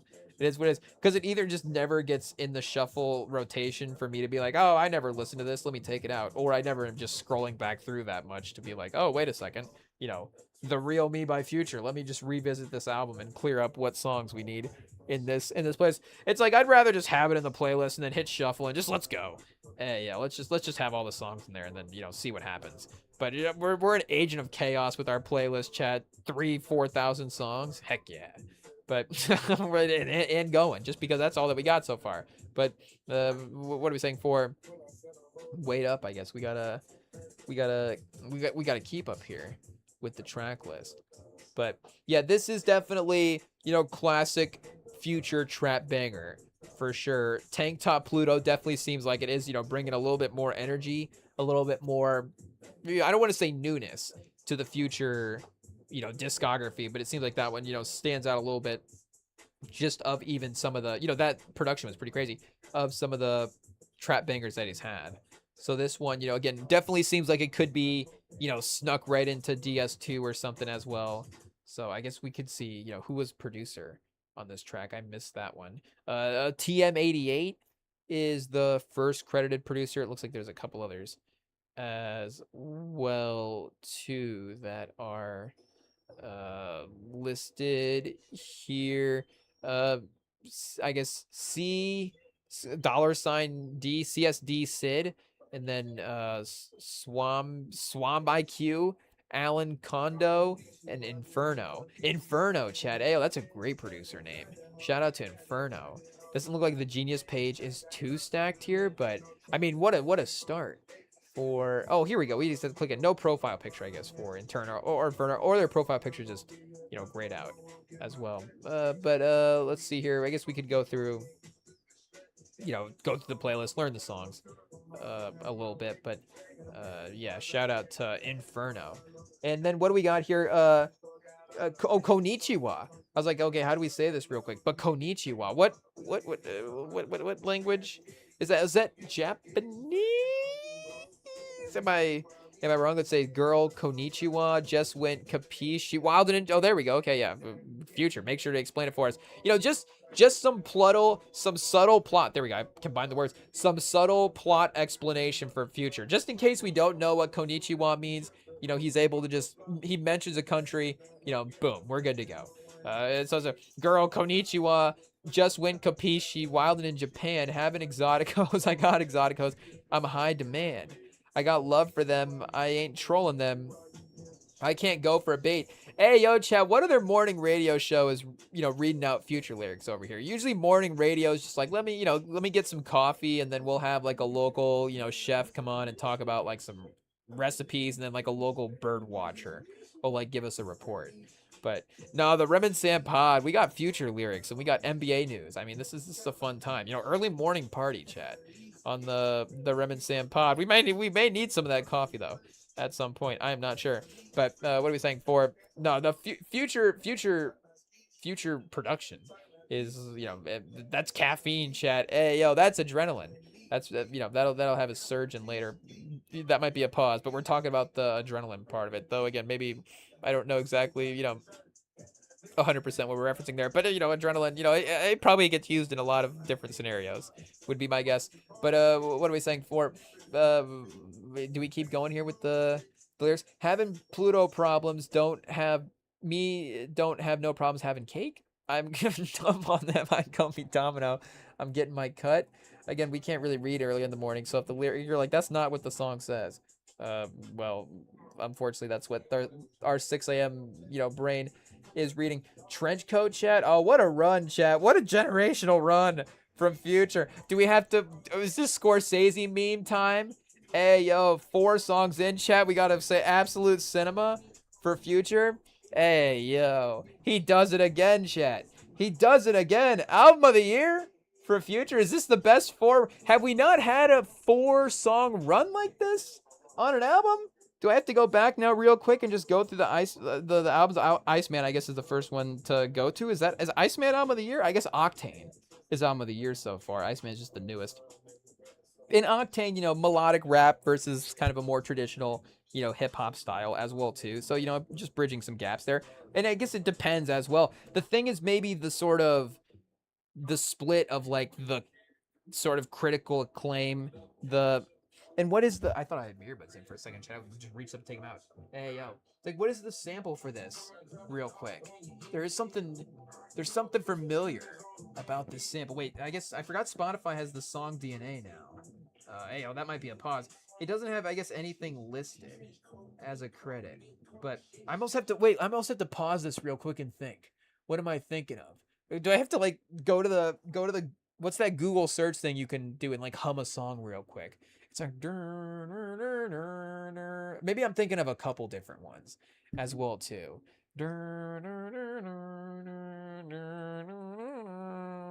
Hey, yo, chat. I feel like it's iconic. I feel like, oh, wait a second. Is it Mustard? Is it Mustard, chat? Is it from that Mustard album? Wait a second. Is it no masterpiece? Oh, is it 100 bands? Am I thinking of 100 bands? Wait a second. No. Am I? Is it the chorus on 100 bands? What am I thinking of, chat? What am I thinking of? I'm sorry. That I feel like I can think of it though. I don't know. I feel like I can. What am I thinking of? I feel like I can think of it. I don't even know what we're saying at this point. We're descending into chaos. And I don't even think this is the song as well too, but this song does slap obviously. So, I don't know if we keep playing it. No, it's not. It's not that one. What song is it, chat? Hey, yo, is it the Migos that are involved? Though maybe is it Mustard and Migos? Can I just keep searching here? How many? That's the only other song. Pure Waters. Oh, Pure Water. Is it Pure Water? I guess I didn't play that one. That's not the one I was playing. Is it that one? No, it's not that one. I guess that one's a hit though, so should have known that. I think that is the lyrics that maybe I was thinking of, but that's not the song. That's not the song. Hey, yo, I'll report back on the next live stream and see if I can update you guys with what it is. But, and again, maybe the sample, if this is a sample, maybe sample information will drop about this in some ways as well. But there is something familiar here, Chad. It is what it is. I guess regardless, it doesn't matter. It's a banger. It's another banger Future track. Is what we got here. The playlist, chat. This is why we put whole albums into playlists, I guess. So on Iceman, it goes, Make 'em Cry, Dust, Whisper My Name, Janice, Ran to Atlanta, Shebang, Make 'em Pay, Burning Bridges, National Treasures, On the Table, What Did I Miss, Plot Twist, Too Hard for the Radio, Make 'em Remember, Little Birdie, Don't Worry, Firm Friends, Make 'em Know. So the end of the album, probably not in contention, unfortunately. It is what it is. The front of the album is getting a little bit stronger as time goes. Classic Drake, process here as we live with the song. I can't say that personally myself. I've gone back to Janice or Ran to Atlanta that much. They are definitely, hot take, catchy songs when we, catch them on. But again, I just can't say that I've gone to cue them up too much. And even, now, again, I'm probably giving these songs credit. Like, I don't really, the only songs that I queue up at this point off of Iceman is National Treasure and Too Hard for the Radio. And, again, that might be the second one there might be, our own personal taste. But if we were crediting the run, Make Them Cry, Dust, Whisper My Name, and Janice is a pretty strong run. And then you could go a separate 4, I guess, Ran to Atlanta, Shebang, Make 'em Pay, Burning Bridges. I don't know if Make 'em Pay gets that consensus spot though as the way some of these other ones do. And again, I can't say I've gone back to Shebang that much. Oh, chat, the beat drop on Snow and Skyami. Hey, yo, right away. I mean, chat, what is happening? Future's already claimed it. Wait, what song did we not add in here? Konnichiwa? Here, let me add in that real quick. I love the track name, chat. Shout out. Great stuff. But what a run. Hey, yo. Hey, yo. So, I mean, it doesn't matter. I mean, he's already got Iceman here, locked down. Shout out to Drake. We have to go back to ASAP Rocky's album here real quick. Don't Be Dumb. What's the best run of songs on Don't Be Dumb? Boy, did I just butcher that spelling. That is for sure. I think I just put Don't Be Firm. Let's see. Okay, he got... Oh, the thing is, he does have a skit. He goes helicopter interrogation skit, but then stole your flow, stay for life, playa. So that's pretty strong 3-song run there for sure. This whole album, again, ASAP Rocky, really great. We need to revisit the Fall Off a little bit more. It's a pretty extensive track list there. I guess it's still kind of the same, honestly, 24 songs compared to Future's 22. But I don't know, he made it 2 discs, so it just seems more intimidating, I guess. I don't know. But we need to revisit that one. There is some obviously good runs there. And then Tolliver. Oh, chat. Tolliver. I mean, again, Octane is album of the year for sure. But that album starts off E85, Body, Rendezvous, Secondhand, Tiramisu, ATM, and then Long Way to Calabasas. So that, what do we got? 1, 2, 3, 4, 5, 6, 7. That 7-song run might be the best 7-song run of any album at this point. And then you go, even at the end, Kate Tuition. I mean, again, it's album of the year so far. I guess we need to revisit Rosary and All the Signs. Callback, Tuition, K9, Excavator, Gemstone, Opposite TMU, Pleasure Mind, Sweet Home. 18 for 18 for our guy Don Tolliver, I guess, is what he ended up doing. But Future is slowly competing with him at this point. I guess Isaiah Rashad's album, I gotta be honest, chat, I'm slacking as a hip-hop journalist over here. How can I be a hip-hop journalist and not listen to Isaiah Rashad's album? I guess it's possible. That's what happens when you're a mainstream hip-hop journalist. Hey, yo. But again, we're a mainstream historic hip. We gotta keep qualifying it here. Because like we said, we've listened to mainstream, and Isaiah Rashad's mainstream. But it's like the mainstream, the mainstream throughout time. So it's like, who are the biggest 3 rappers of any year? Then those are the guys in the rotation. So it'll be like we're saying, Big, Pac, Jay-Z, Kendrick, Drake, T.I., 50 Cent. So, you can compile a pretty extensive rotation at this point. Again, hip-hop, Ice Cube, Dr. Dre, Snoop Dogg. If you put the 80s and the 90s, and as long as you listen to music from throughout whenever, then, the rotation can actually stay pretty fat, I guess. But what are we saying? Okay, the tone has pivoted back here a little bit. I mean, again, the run there, the energy just carried through those 5 tracks, all the way from Tank Top Pluto to Snow and Skyami. But now, the drums have gone away. We're kind of in like a synthy, keys type of situation here again. Future kind of building towards something. I can see the beat drop happening. I would imagine, the energy kicks back up here again in this track. Again, the minute the beat drops, I'm just waiting to hit the buzzer, chat. Hey, yo, we're turning into it's The Voice. Adding these, how quickly can we add these into the playlist? I mean, to be honest, just based on the melody of these keys, hey, yo, it is enough. It is a pretty strong, sample line, whatever, that they are working with here. But hey, yo, they probably could have dropped it in a couple of seconds ago, but Future's in his Alfred Hitchcock bag here. I guess he's just got to let the clock keep ticking. As when do we get the beat drop? Maybe it never drops. Maybe that's the ultimate plot twist. Oh, chat, they stopped it there for a second, like it was gonna happen, but nope. What are we saying? But still no drums, I guess is what we're saying. She roll up when I want to burn it down. She aggressive, but she do it with some fashion. Keep your legs wrapped when I'm out of town. She's sophisticated with a little ratchet. Hey, she never needed unless she she never needy. Oh, Chad, okay, a different line. Hey, yo. I thought our reading of it was not as good there. She never needy unless she is horny. Okay. In the morning, I'm in her mouth right when she's yawning. She wanna start my mood, so I'm recording. Don't let her get out the house look like she boring. Hey, yo. Whole lot of self-esteem, yet a whole lot of potential, whole lot of confidence, and rose gold presidential. Whole lot of love and honor, whole lot of fire in her soul. Whole lot of heart in her giving me control.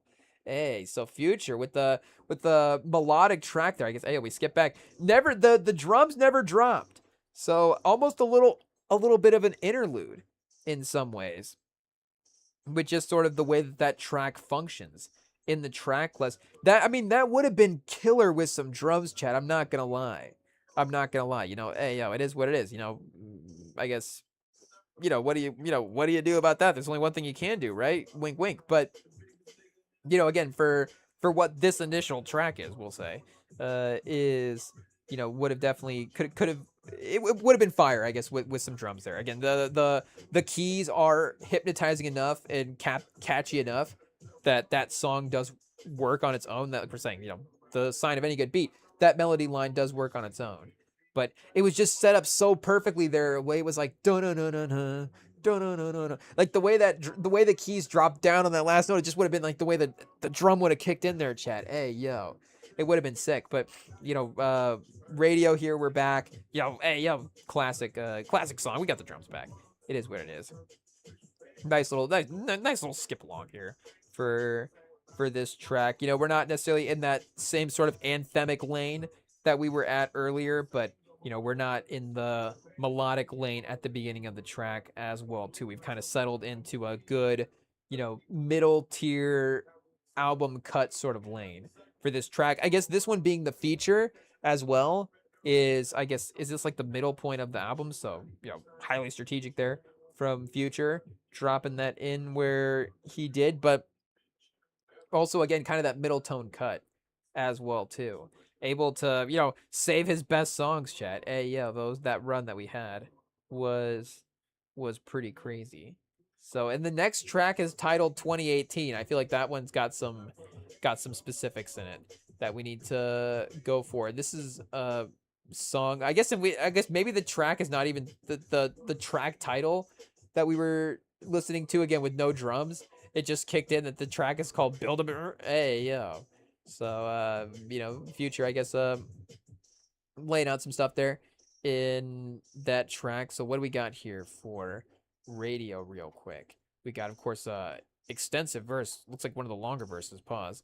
Initially off of the track list here so far. Unfortunately, we clicked in. Oh, and I was gonna say, I thought I heard something about the Drake song, and hey, yo, did he like just record this? Because that is like the same cadence, like the too hot for the radio. So he got this is not for the radio, and I'm not even saying that critically. Like Future has intentionally copied Drake's cadences, in a way to almost mock him as well too. He did that in We Still Don't Trust You. I don't remember exactly what track that is on, but he does have the feel no way, hook at one point that he does reference in one of the tracks. So again, it could be a explicit reference there. I guess let's see if it says on the Genius here as well real quick at all, if that is a play on that, or maybe again that's just where our mind is at this point. But it does have similarities, at least in the way that hook sounds anyways. So this 2018 track, chat, hey, yo, we've got one of the more unique cadences we ever had from Future. I'm assuming it's Future. DJ Spins, it does say it is Future. We don't have anybody else credited here. It almost sounds like, again, as I'm talking over it here in the background, let me turn it up real quick.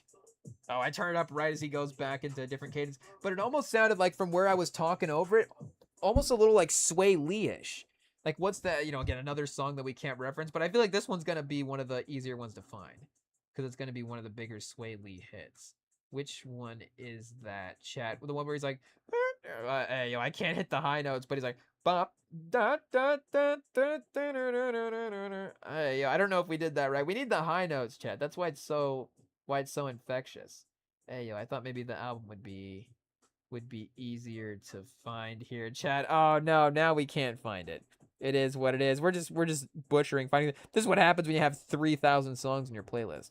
You can't just scroll through and find out what is going on. Let me check one other playlist real quick and see if it was on there. No, Chad. Hey, yo. I guess I'm looking for Sway Lee. Oh, is it Flaunt It? Or is it This Could Be Us? I think it's Flaunt It, right? Maybe he featured on that. Do I have to play that one next as well too? Just to I'll cue it up, so I won't actually skip it yet. But I'll cue it up because the beginning of the track sounded like that. I can't again imagine. Well, there is a ton of great Sway Lee songs. Shout out to Sway Lee and Ray Sherman, but I can't imagine there's too many other features that would be. Is it Swang?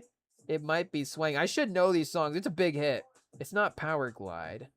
It shouldn't be Power Glide, but as I'm sitting here, you guys are like, no, you were definitely singing Power Glide. So I'll just cue it up, I guess. I'm gonna cue up the entire Sway Lee discography after this. We'll find it. Is it? No, it's not. Be Like That. Calling, not the Spider-Man track. Close to Me, Annihilate. I'm just going through this top 10 here. Circus Maxis. I don't see it. So maybe again, nothing on the Genius to annotate that he is paying homage, not taking, but and I'm if I ever phrase it like that, I don't, who cares if a rapper reuses a kid? I think of it like a crossover in the NBA. Like if Kyrie Irving pulls a move on somebody, like yes, it can be Kyrie Irving's move. He originally thought of it. If I don't know why Monte Morris was the next name I was gonna throw. I was just thinking like who's like a deep cut point guard, but like if somebody else decides that they're gonna try to implement that same part of their game. I mean, again, rest in peace to Kobe. If Kobe wants to copy Michael Jordan's game and he's good at it, who cares? So, I was thinking about this because, we can't. We have Flaunt. I was like, what's this Drake song? No, it's not Flaunt It. Is it Swang? I think it might be Swang. Honestly, as I'm queuing this up. Yep, it's definitely this one. The way that you have the real high notes here from Ray Sherman. I guess it's the high notes. I guess we have to wait to him to hit the. Okay, we have to wait for him to hit the hook here real quick. Let me see. Don't say my name in vain. Does he ever get to the? Oh yeah, here it is. Hop out, drop top. Y'all talk about Nina right now. Okay. I guess okay. We don't know the song. It is what it is. So we shouldn't even try to sing it. But I'm holding the phone up so you guys know that I'm reading the lyrics because I'm admitting that this is not a song. But again, yes, we all know the song. But do I know the song? Should I have heard it enough times by now? But this song came out a lot. It's been enough years now removed from this song that it's a little, if I'm not replaying it, it's a little foggy in the memory. We had to start blaming memory fog, chat. Hey, we are washed. We're like, can't remember everything. But what are we saying? For future anyways, I guess to go back to that track real quick and make sure that I'm thinking in the right lanes for what I mean. It's definitely a little bit of a different type of beat. The drum pattern and stuff is different, but it's I guess it's Ray Sherman type high notes, I guess, is the type of vibe that I guess we're getting for that future track there. So Money Over Everything is the next track, but I guess I did see this bar real quick in 2018 that did catch my attention. Heard You Naked Dancers got him out of Onyx. So, again, Future always, painting a pretty, good picture there for the world that he's building. Oh, and this as well, too, 2018 is just a one-verse run. We were so concerned about the cadence there that we didn't see that, he broke his own verse record for this track list as well. A couple watch references, shout out, classic stuff. More watches that we can't pronounce. We tried looking up on the last album review that we did, but unfortunately, we haven't looked them up again to lock in the pronunciation guides. But okay, we get a Jackie Chan shout out, doing numbers. I'm going Jackie Chan. I think maybe that's in reference to the to the box office. I was gonna say, is he referencing the the song by chance. I don't know why I doubted Future and assumed that he wouldn't be. Of course, Future's a fan of the Rush Hour movies. And, why wouldn't he be? But there is obviously that hit song as well too. So just because of the fact that I was thinking of his music doing numbers, you know, maybe there'd be like a double entendre there. But no, let's all the credit goes to the great box office star, Jackie Chan. Ayo, one of the Rem and Sam Tubi Hall of Famers for sure. One of the Rem and Sam movie Hall of Famers. But just because Tubi is our Hall of Fame movie service, I guess. Hey, shout out to Tubi. To us, it's the highest honor for somebody to be a Tubi All-Star. So we just need to make sure to be that clear. To us, Jackie Chan has the highest movie honor that you can have for an actor. Like you wouldn't say Denzel Tubi All-Star. Like that doesn't sound right sometimes, but it's like actually, yes, Training Day, Man on Fire, Deja Vu, any movie that Denzel's in is a great Tubi movie. Just because it's the best movie of all time doesn't mean it can't be on Tubi. Hey, yo. So, again, shout out to Jackie Chan there. We love to see it. And again, outside of that song title, you don't see him referenced in a song. And that is a fun reference as well too, but being part of the hook is a little different than like how can I rhyme this Jackie Chan thing in there. And again, we get it in the intro, so maybe we needed somebody to actually like drop Jackie Chan's name into a verse. I don't know exactly. What do you? I guess immediately I'm gonna rhyme it with Japan chat. Hey, that's just why we can't be Ghostwriter anywhere. Like, what do we rhyme Jackie Chan with? It's got to be like in demand. Box office in demand. Russian to the box office demand like Jackie Chan. I see like there could be some twist there. I guess that a hot take. There could be a twist that you could do, but maybe we just need a little more time to write it out. It is what it is. But the verse here, Mufasa, more Prada, role model, pull out, jump out, the $4. Hey, chat, this might be the best verse he's got so far. Cooking and jumping that bass out a coke house, fishing pigeons with no problem, adding additional stars in the headliner. Whipping the brick, I did numbers in Carolina. Can't tell me I did numbers in Carolina. I found the niche, started rap like banana. Too legit to quit. I keep my hammer. 5% behind the tent with a banana. Galaxy lit it up. You boosting my stamina.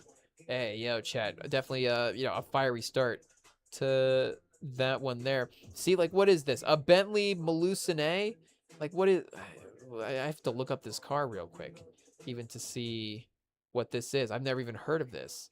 Hey, So it's either old or just so expensive that we just never heard of it. Okay, it is 2020. It is, I guess, maybe it's just because this is not... I do like the European sports car. It is what it is.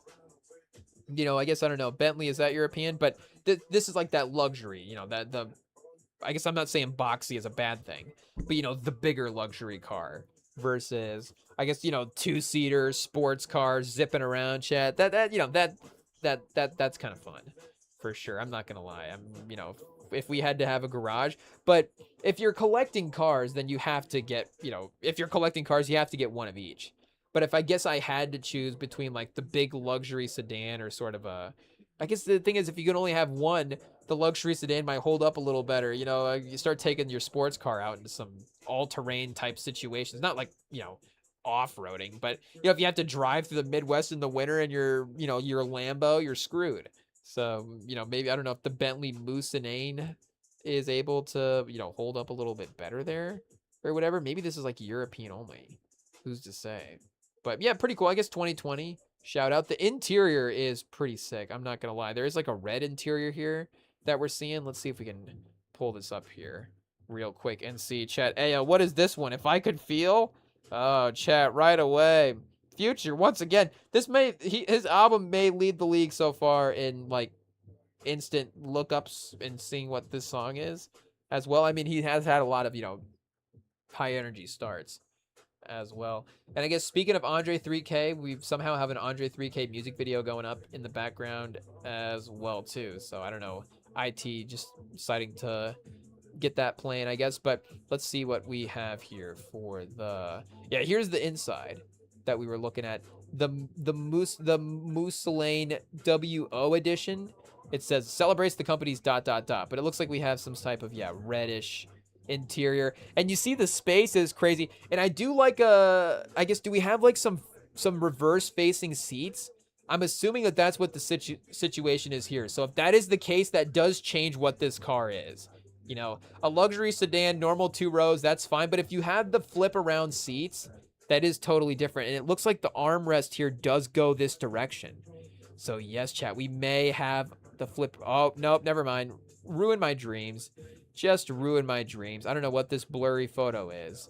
But do these chairs move around? I guess they just kind of were imagining whatever that photograph was, chat. Oh, so it is only 2 rows. I guess you wouldn't have like a 3rd row in a sedan. Hey, yo.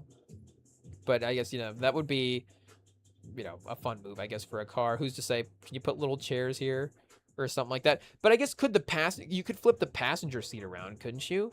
I don't know. I guess, and the thing about the passenger is you're still, regardless of which way you're sitting, I don't know legally, like how far forward you're allowed to mount the backrest. Maybe it would be like it starts blocking driver visibility.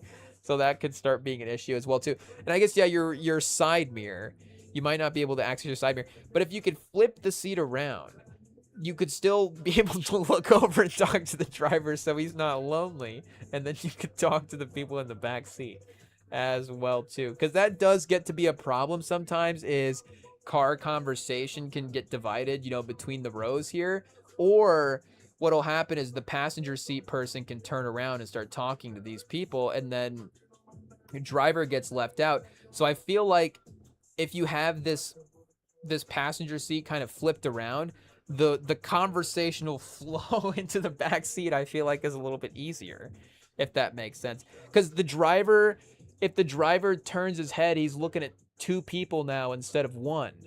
I don't know if the conversation math, I don't know what we're doing for conversation math here, but I'm just trying to reinvent the sedan a little bit. That's all. So shout out to the Bentley Mulsanane, though. I guess if we can say this right. Here, we have a little outside shot, pause. Hey, yo. But exterior, that's the word I'm looking for. We have an exterior view. Yeah, here we go. And see, this is cool. You start getting into the two-tone situation. That is not bad. I'm not gonna lie. Any car with an ornament in the front as well too. Again, we only refer to this in the car sense, but any car with a hood ornament in the front is pretty sick. That is for sure. And the thing about this one is sneaky little detail here. The rear on this one, hey yo, but the what do you say? The windshield, it's not like a straight drop in the back. Like the windshield does have an aerodynamic flow to it. So that's not, that's giving it some athleticism there as well. I guess, we're just talking about car descriptions.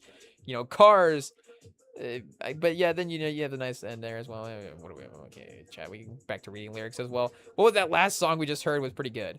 So, okay, wait a second. What do we got here for the track list for this future album? We've got Big Moment is the next one. So we got to update track. Okay, this might be a little bit, we got to be honest. I guess like 2018, Money Over Everything, Off the Hinge. Maybe we're not, immediately sold on those. I guess, what are we saying here, Chad? Those are all good tracks, but are they immediate playlist ads?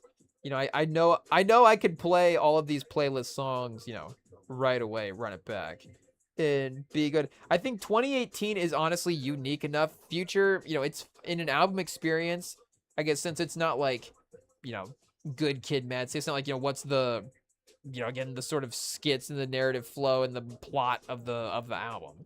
But, again, it's just like we're hanging out with Future for 20 songs. Like, are these good songs? Is the production gonna carry you through? Is there enough variety here that, I'm not gonna get bored or something, or feel like, oh, let me change up the mood or whatever. Again, he is at least experimenting with the track. That is kind of a fun situation as well. And Future, I mean, with whenever he goes for in cadences, usually they work. I know in listening to like the NFR pod, shout out, they've always talked about how like, maybe it's just the one of them on there, I'm not sure, but they've talked about how like Future on the King's Dead verse from the Black Panther soundtrack, which I guess we actually have in the background as well too. Future on that track specifically has the cadence where he's like, slap on me knob, pass me some girl. And it's like, they apparently are like not super fans of that cadence, so they might have to call in and defend themselves there. But that's like the most fun part of the song. And it is, again, Future attempting something crazy and somehow being able to manage to make it entertaining in a song. So, for this 2018, he's really pushing it. Pause, but it is still like, okay, if it plays in the album run, I'm not gonna like run over to my phone and be like, oh man, I have to skip this song. Hey, this is tragic. Like, again, it's just like, okay, it'll play, it'll be fine. And a couple songs later, we got some bangers. So, again, Future delivering, carrying, this might carry, chat. Shout out to Iceman, but some of these songs might be bumped from rotation. I don't think Iceman's been like top of the charts the entire time. Cast a spell, chat. Just add it in. Just add it in. It is what it is. We might be in the spell at this point. I don't even know. Are these songs even good? Am I just biased? Is it Future's a Legend? So I think the first one is probably right. Oh, chat. Hey, yo. I mean, it at this point, it is the album of the year, right? I mean, maybe the fall off was going to get some, like, the intersection of the critical acclaim and the commercial value. But, again, Iceman is there. And then we keep forgetting Octane. Why do I keep forgetting Octane? Because it dropped earlier. That's why. And again, I think of it as more... it's not that I don't think of it as a hip-hop album, but it's just a different type of... I think Don Toliver just has a different skill set. It is what it is. So it's maybe like comparing... Is it like comparing athletes or like comparing basketball? I guess it is like comparing, in the same sport, but maybe these receivers can have different skill sets in some ways. It's like, okay, this guy... I guess, whatever the comparison is. But we get another sort of high-pitched Future cadence here as well. I guess do I have to turn this up? I don't know what the processing is here. It sounds honestly like Future's really pretty natural on the vocal performance there. It doesn't sound like they're going for like an auto-tune type of situation, but again, maybe I get it in the earbuds or something, or not talk, and then find it pretty different. But it seems like it's working, chat. Hey, yo, it is a tightrope situation. I'm like, what is this? Do I like this? I don't even know yet. But, I don't know if I need Future high-pitched crooning in the playlist. I guess we already added it. But the energy of this track and the production is definitely crazy. The beat here is pretty great. And I think for, the melodic performance on it is the right attempt. Again, is he going for a dramatic vocal rhythm? Yes, but, even I like him going for something like we're saying in this project as well. Like his last couple of projects, he was pairing with Metro. We saw him, play in that world for production for two different vibes. Like we saying the, more trap, aux focused vibe, and then the R&B smoother side of things with the We Still Don't Trust You. Mixtape Pluto was him back with kind of the Future group of production guys that, he works with, or, whatever, his sort of mind is going for an album. And then this one is again Future based stuff, but still also he is experimenting a little bit more with his cadences and with the performances on the album. So again, how will everything land? How will everything be is Cast a Spell gonna be Future's next #1 hit? But for making this a unique album experience to go back to, it does, again, provide its own value there. So, shout out. I think Cast a Spell might work a little better than 2018 as well. Again, it does seem like there is, and plus there was like a legit, melody to his voice as well, too, there. In terms of, again, like 2018, he's just like taking stabs at like high notes versus this one. It does seem like he's actually trying to carry type of situation there. But Kick is the next track for this one. This one is a little more... Okay, we do have kind of like a higher pitch situation in the production now. Something a little more... I don't know what the right term is. Piercing is the right... I don't know if that's the right term, but... Okay, now we get like these clanging bells. So this is definitely a more diverse experimental production now, instead of him going for experimenting with the vocals. It's with the production, but it works as well too. I don't mind like a crashing banging type of rap track. I don't know if it's always like the shout out our guy Danny Brown. I don't know if sometimes always like the more chaotic like Danny Brown type stuff always makes it back in our rotation, but there's this is going to be totally different than like Danny Brown, but there's this 2018 XXL JID freestyle that he did. He has the same verse on Westbrook as well too in DiCaprio. I think it's Westbrook that he has the verse, and the beat on that does replicate that a little bit, but that the beat in the XXL freshman freestyle is like this like banging like dung dung dung dung dung dung dung dung, and it's like this is amazing. This is incredible production, but it's just like, did somebody just like, you know, bang some kitchenware together? It's just like somebody just like recorded sample a dishwasher or something like that. I don't know, like a commercial dishwasher it could be. I guess a residential one, you know, it's a little smoother, a little more silent, more of a hum. But a commercial dishwasher, you get like a thud and clang, and then all the dishes rattling around. So it's like like something like that. You know, I think maybe with a little more melodic vision, then maybe, you know, again, you can kind of pull it off. But that, I guess that was kind of the vibe there that we were getting. I guess then it's just us kind of having it a little quieter in the background as well too. But yeah, it's kind of that. It's kind of a crashing. Hey, yo, Chad, we're just gonna have all these loops stuck in our head all day. Pause. It is what it is. Cause that one too. That one is really, really catchy. That one might be a little. That one might not be as like the 100% energy the same way that, you know, again, like Tank Top Pluto or Konichiwa were, but that one does have really, really catchy beat, you know, really good energy, really good artist performance from Future. So that one might be a sneaky like top 3 track on the album when you put all the pieces together after we go back and, you know, revisit it. We will have to see there. But Hollywood, this one's starting off a little quieter, I guess. Let's see what we got here. Okay, it's more just, I guess, kind of drum kicks, and we're not, I guess I would say we're not in hip hop anymore, but hey, yo, are we in a little bit of a genre blending situation here?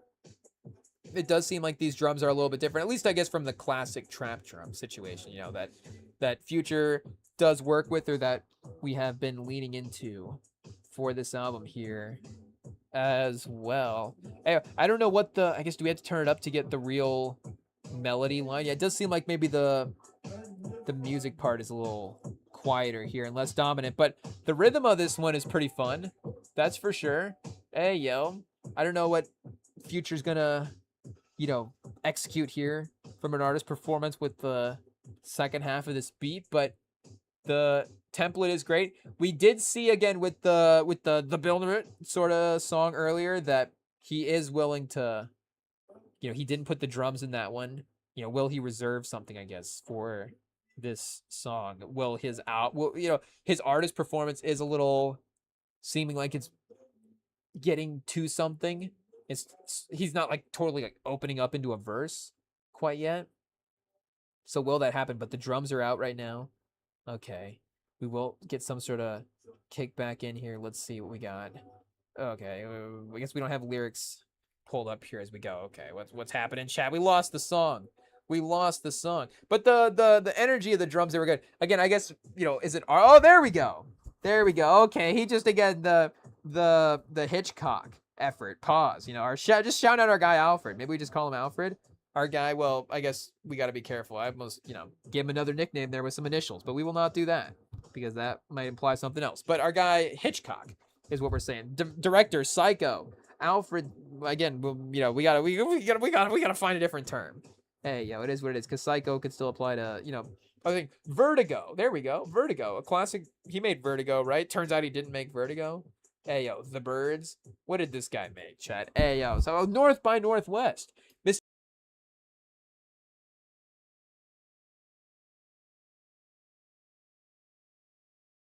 Shout out. Do we just call him the Cock, Chad? Our guy, the Cock, Alfred Hitchcock, the Cock himself. But you know, I don't know if that'll, you know, will go over well in the industry. I can't believe that didn't. That is definitely something that they would have called him back in the 40s. I mean, literally, you know, Dick is a short for Richard for no reason. There's no reason. There, you know, there's not even a K in Richard. So I guess there is a you know, a D and I and a C, but they're not in order. So it's like, you know, I don't know where they pulled that out. Pause. You know, hey, yo, now we're turning into a rapper. The double entendres. But I don't know how they connected, you know, Dick to Richard. Hey, yo.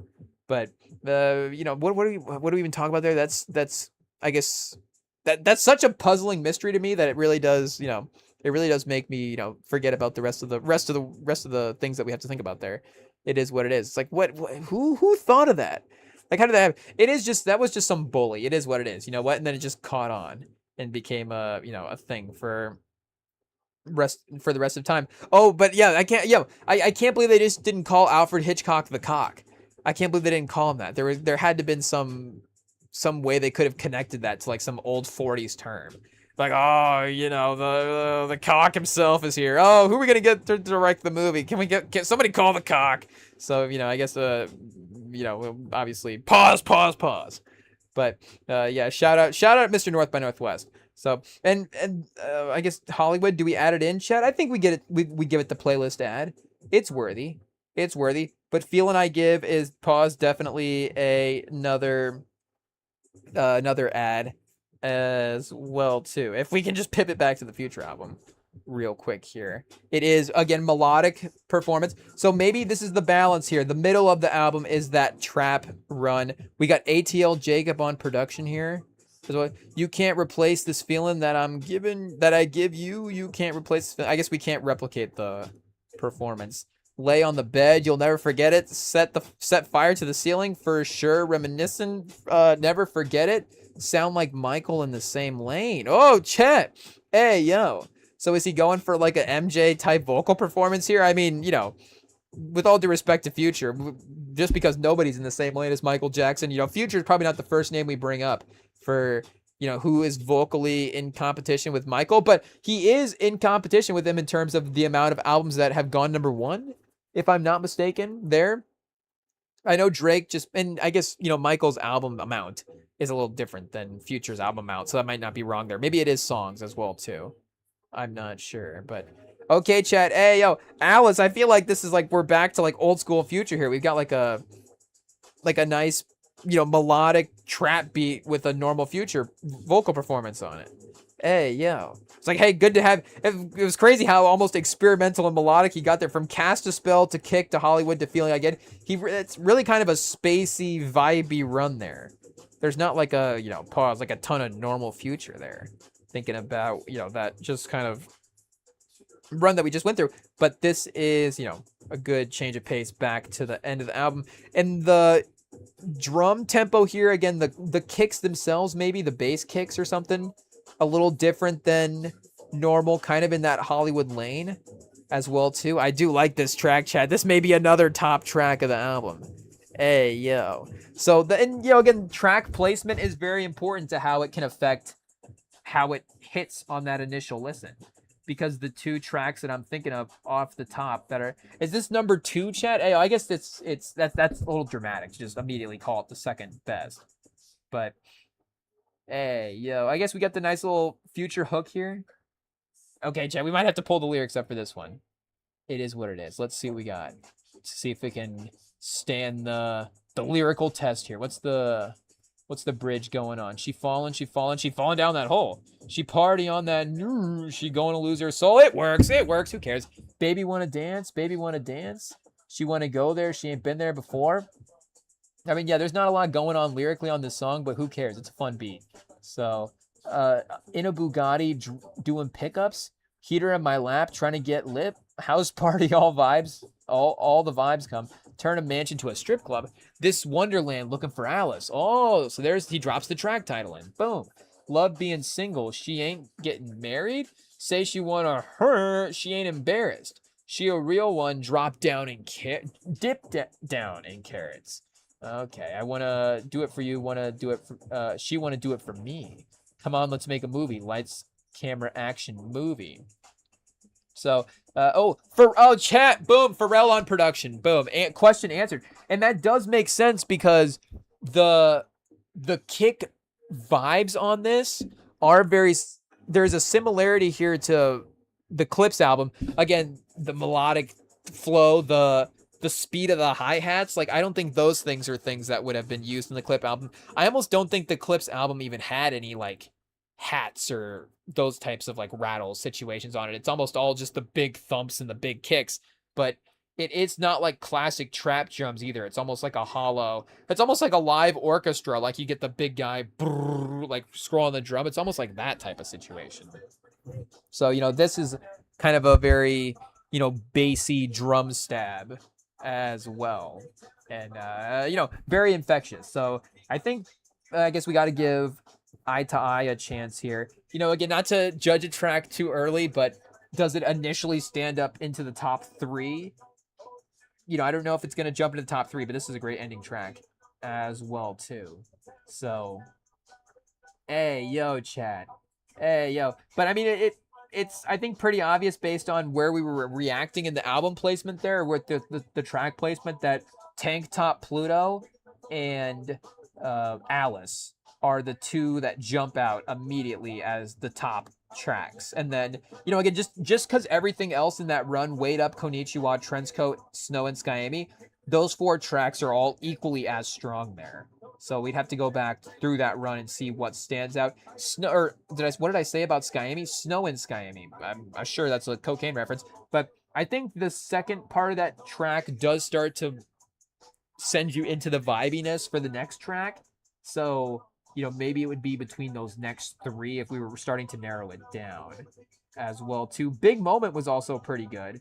We go back to that one. So yeah, chat. Hey, yo, a ton of replay value. Again, a great aux banger. Great melodic beats here throughout the album. And if we continue to revisit these future performances with more detail as well, I'm sure they'll continue to age well, and it's a great experiment variation for him from this album. Again, I guess Octane. It's close. We go back and revisit that run. That was a strong run to look at the start of the album. And again, that's track placement as well too. Like just throwing it on that album and then it just carries you into it so strong. And then you're probably, I'm not saying, you're willing to sit through the second half, but just in theory, like you become more open to the second half of the album after that first half is so strong, obviously. And then, oh yeah, you have Excavator, Gemstone, so many other great hits as well too. So it's pretty close. It's pretty close, but I don't know. I think I might be going back to more songs on this than Iceman, if we're just, going through the initial rankings there. So, and those are the two mainstream ones that again drop to mind. We could, just because I'm not as, I know I'm a Cole guy from way back, chat. Hey yo, but I have not been keeping up with the fall off the way that I have. Though I did just add, what song did I just add into the playlist recently? I think maybe. Actually, it was none of them. Hey, yo, it is what it is. I still have the same one song in the playlist. And it's not because there's only one song to add in the playlist. It's just because I added the one in. And then I was like, let me just continue to sit with this album. And then I've gone back to the album more than just, like, having this in playlists, if that makes sense. It is what it is. I only queue up 2-6 from the fall off so far. It's like the main aux banger. So I got to get back into this track list and, sit with it a little bit more. But I heard one on Instagram the other day, and I was like, okay, that's not bad. But it might have been a beat switch part in 39 intro is maybe what I'm thinking of as well too. But yes, of course, again, the value lyrically that Cole brings to the project is great as well. But then there was another track that I was listening to, and it was a little like, again, not to criticize, like the writing is fantastic all the way throughout. But if we were really, again, album of the year is Acclaim for sure. So, you have to judge that. Like you have to, really go through the details of each project. And there is a couple of verses where it's like, is he going for the double album here? If that makes sense. Where maybe he's describing something a little. There was something where it's like, okay, I get that you can just. He described like what the scene was going to be, and then he described the scene in its entirety. And I was like, I get painting that picture is cool, but also there was something to like, let me tell you about the scenario and then maybe leave the scenario a little vague as well too. Like you don't have to detail everything about the scenario. So there was something like, it was like, okay, is this I have to write a double album. Let me just like paint the entire picture of what's, do you have to describe everybody's shoes in the living room? Like, I don't know if you need to do that, but again, it's like, okay, I get the ability to twist it all into a, what he's doing there lyrically is really impressive as well too. But again, just to, I guess talk out where I'm thinking at it, and I guess, what do they say? Comparison is the thief of joy. So I don't want to steal the joy of the album right away, but I guess competitively, that's where my mind goes in, these types of debates and stuff. And it doesn't mean that, again, I can't go back. Like, I'm going to go back and listen to the music I can still rank the albums regardless. I hate to what do you say? Hate to brag about myself here, chat, but I feel like I can do a pretty good job of separating, a list and my own personal rotation. But I've also just admitted to myself, like, you like what you like as well too. And maybe my lists are just biased as well too. That's probably what it is. So actually, I'm probably wrong, but about what I'm saying earlier. But again, I feel like I can, admit, hey, that there may be something here in the in the way that this song is constructed.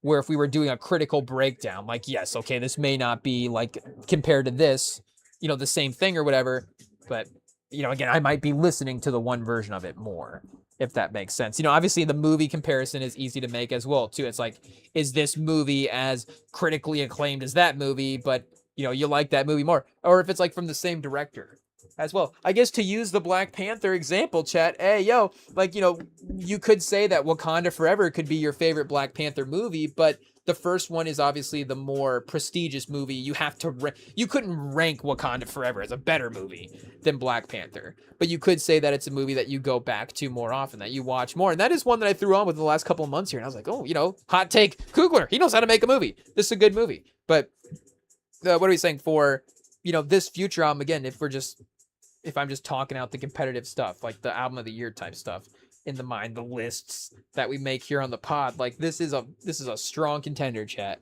This is a strong contender. This is crazy. So, hey, yo, do we just keep this? You have to, before we dip out of here for the morning live stream, good morning, the Rem and Sam pod crew, but IT's just been sleeping this whole time. We do have to shout out to Future, of course, but we do have to look at some Summer League scores here real quick. Hey, yo, quick pivot for all the Future fans now leaving the chat. Summer League fans that are staying, hello, find a seat in the front. But our guy Caleb Wilson, chat, he did have a day. And sometimes sometimes you make your draft list. You're like, okay, this is kind of the hot take place you'll go with the draft list, and then you're like, oh, am I making a real opinion, or is it a hot take as well too? I guess this kind of just goes to what we were saying with the so maybe the transition would have been cleaner if we would have had the movie comparison thing there. But you're like, am I in groupthink, or am I trying to break out of groupthink, or do I genuinely believe this? And I did have a little bit of that sort of conflicting sort of thing with Caleb Wilson a little bit with the draft, where I was like, okay, like I'm watching him and I'm loving everything I'm seeing. So am I trying to be against the grain by saying he's better than these other prospects, or do I genuinely think that because this is like what I am seeing here? And, again, I guess I couldn't see, like, I'm not seeing in the YouTube videos, watching him there, that he was better than the draft prospects. But, we were saying that if we were comparing him to Dembasta, at least, like, he does set up his offense similarly to the way Dembasta is. Dembasta is a very talented scorer, a more talented scorer right now, but Wilson has the foundation of the same way to attack that Dembasta has. And like, it's not just the physical skill set, it's like the way that he plays, setting up into the post-ups, attacking the basket, the sort of, jumper that needs to be developed. Again, he went 7 for 11 for 3, so that's kind of the main reason that. And I was watching some of the highlights as well too. I was like, okay, I'm, thankfully he played this first game, but he's jacking up some of these threes where, he's not going to be heat checking this entire series or this entire season. But is Caleb Wilson clearly a heat check guy? Absolutely. So is he going to have, a game every 10 days as a rookie where he shoots over 50% from 3 and scores 25 plus points? He absolutely could. But just in terms of at least year one consistency, it might be a little up and down anyways. I wouldn't be, we can probably scale that at least and, say. And he was at least, he was minus 11 on the court as well too. So Dylan Swain went 0 for 3 from 3 for 10 from the field, but he was plus 2. So again, there is obviously a lot of factors, and that's just one stat. So there's a lot of factors that go into, and hot take, a guy's impact. You don't need the Rem and Sam pod to tell you that. But, and, Peterson looked incredible in his game as well, too. So, again, it goes down to opportunity shots. Like, Wilson was on a heater from 3, so I don't think Peterson's taken 11 threes yet in a game. I don't even know if Peterson's taken. Well, I guess he did take near 21 field goals. Let me see if I can go back real quick and look at that score of that game. But that would have also been in the other summer league, so hopefully that's easy to find. And Boozer has been playing really, really well as well too. Again, he's only taken 12 field goals, so his 23 points not as impressive because it's 7 for 12, and he's got a little playmaking thing in there, and his team won as well too. But the point is, the top of the draft is really, really strong. Hey, yo. All of these guys have performed. Honestly, in classic Wizards fashion, Dembasta was the only one with like low field goal percentage to start off.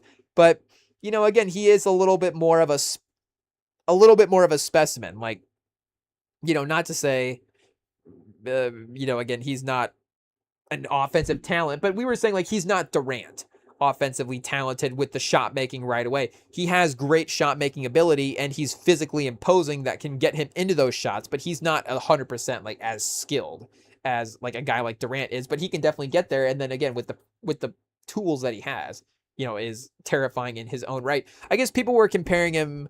We were seeing like T-Mac comparisons when he was, in the process there. And T-Mac was a prospect as well too when he was drafted. He was definitely a little bit more of a raw guy. And I guess, Ayo and DeBast ended up with 27 as well too. So that might have been one of the other summer leagues. He went like 4 for 12 or something like that. So you see, even DeBast has already started. Yeah, 7 for 18. I guess Peterson, 6 for 18, but you see, he's just a consistent great shot maker. So maybe DeBasta, like, did he start like 4 for 12 and then end 7 for 18? I don't know. But I thought I saw something with him at 4 for 12 at some point. So, but even DeBasta is cooking here as well. Peterson still turning the ball over quite a bit, and he has had quite a few fouls as well too. But again, this is summer league, so if we're gonna, the point is to focus on the positive. I think for summer league, or I was gonna say the point is to focus on the extreme. The turnovers and the fouls would be 9 fouls is pretty extreme in this case for Darren Peterson, and so is 8 turnovers.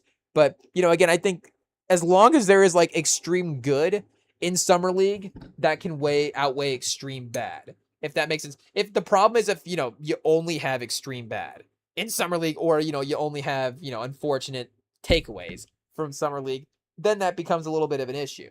But if you have more good takeaways in summer league than the non, then you can obviously focus on those, and it becomes a little bit of making your point as well too. Again, if we were going to sit here and try to force the fact that we had Peterson, it is what it is. We can sit here and lie and be like, oh, our draft board was more of a tier, and this is what it is. I guess it was kind of a, it wasn't 100% serious draft. Well, it was 100% serious, because we do believe Yaxel Lendenborg is the best player in the draft. Shout out. Thank you for the national title that he won us, this past year.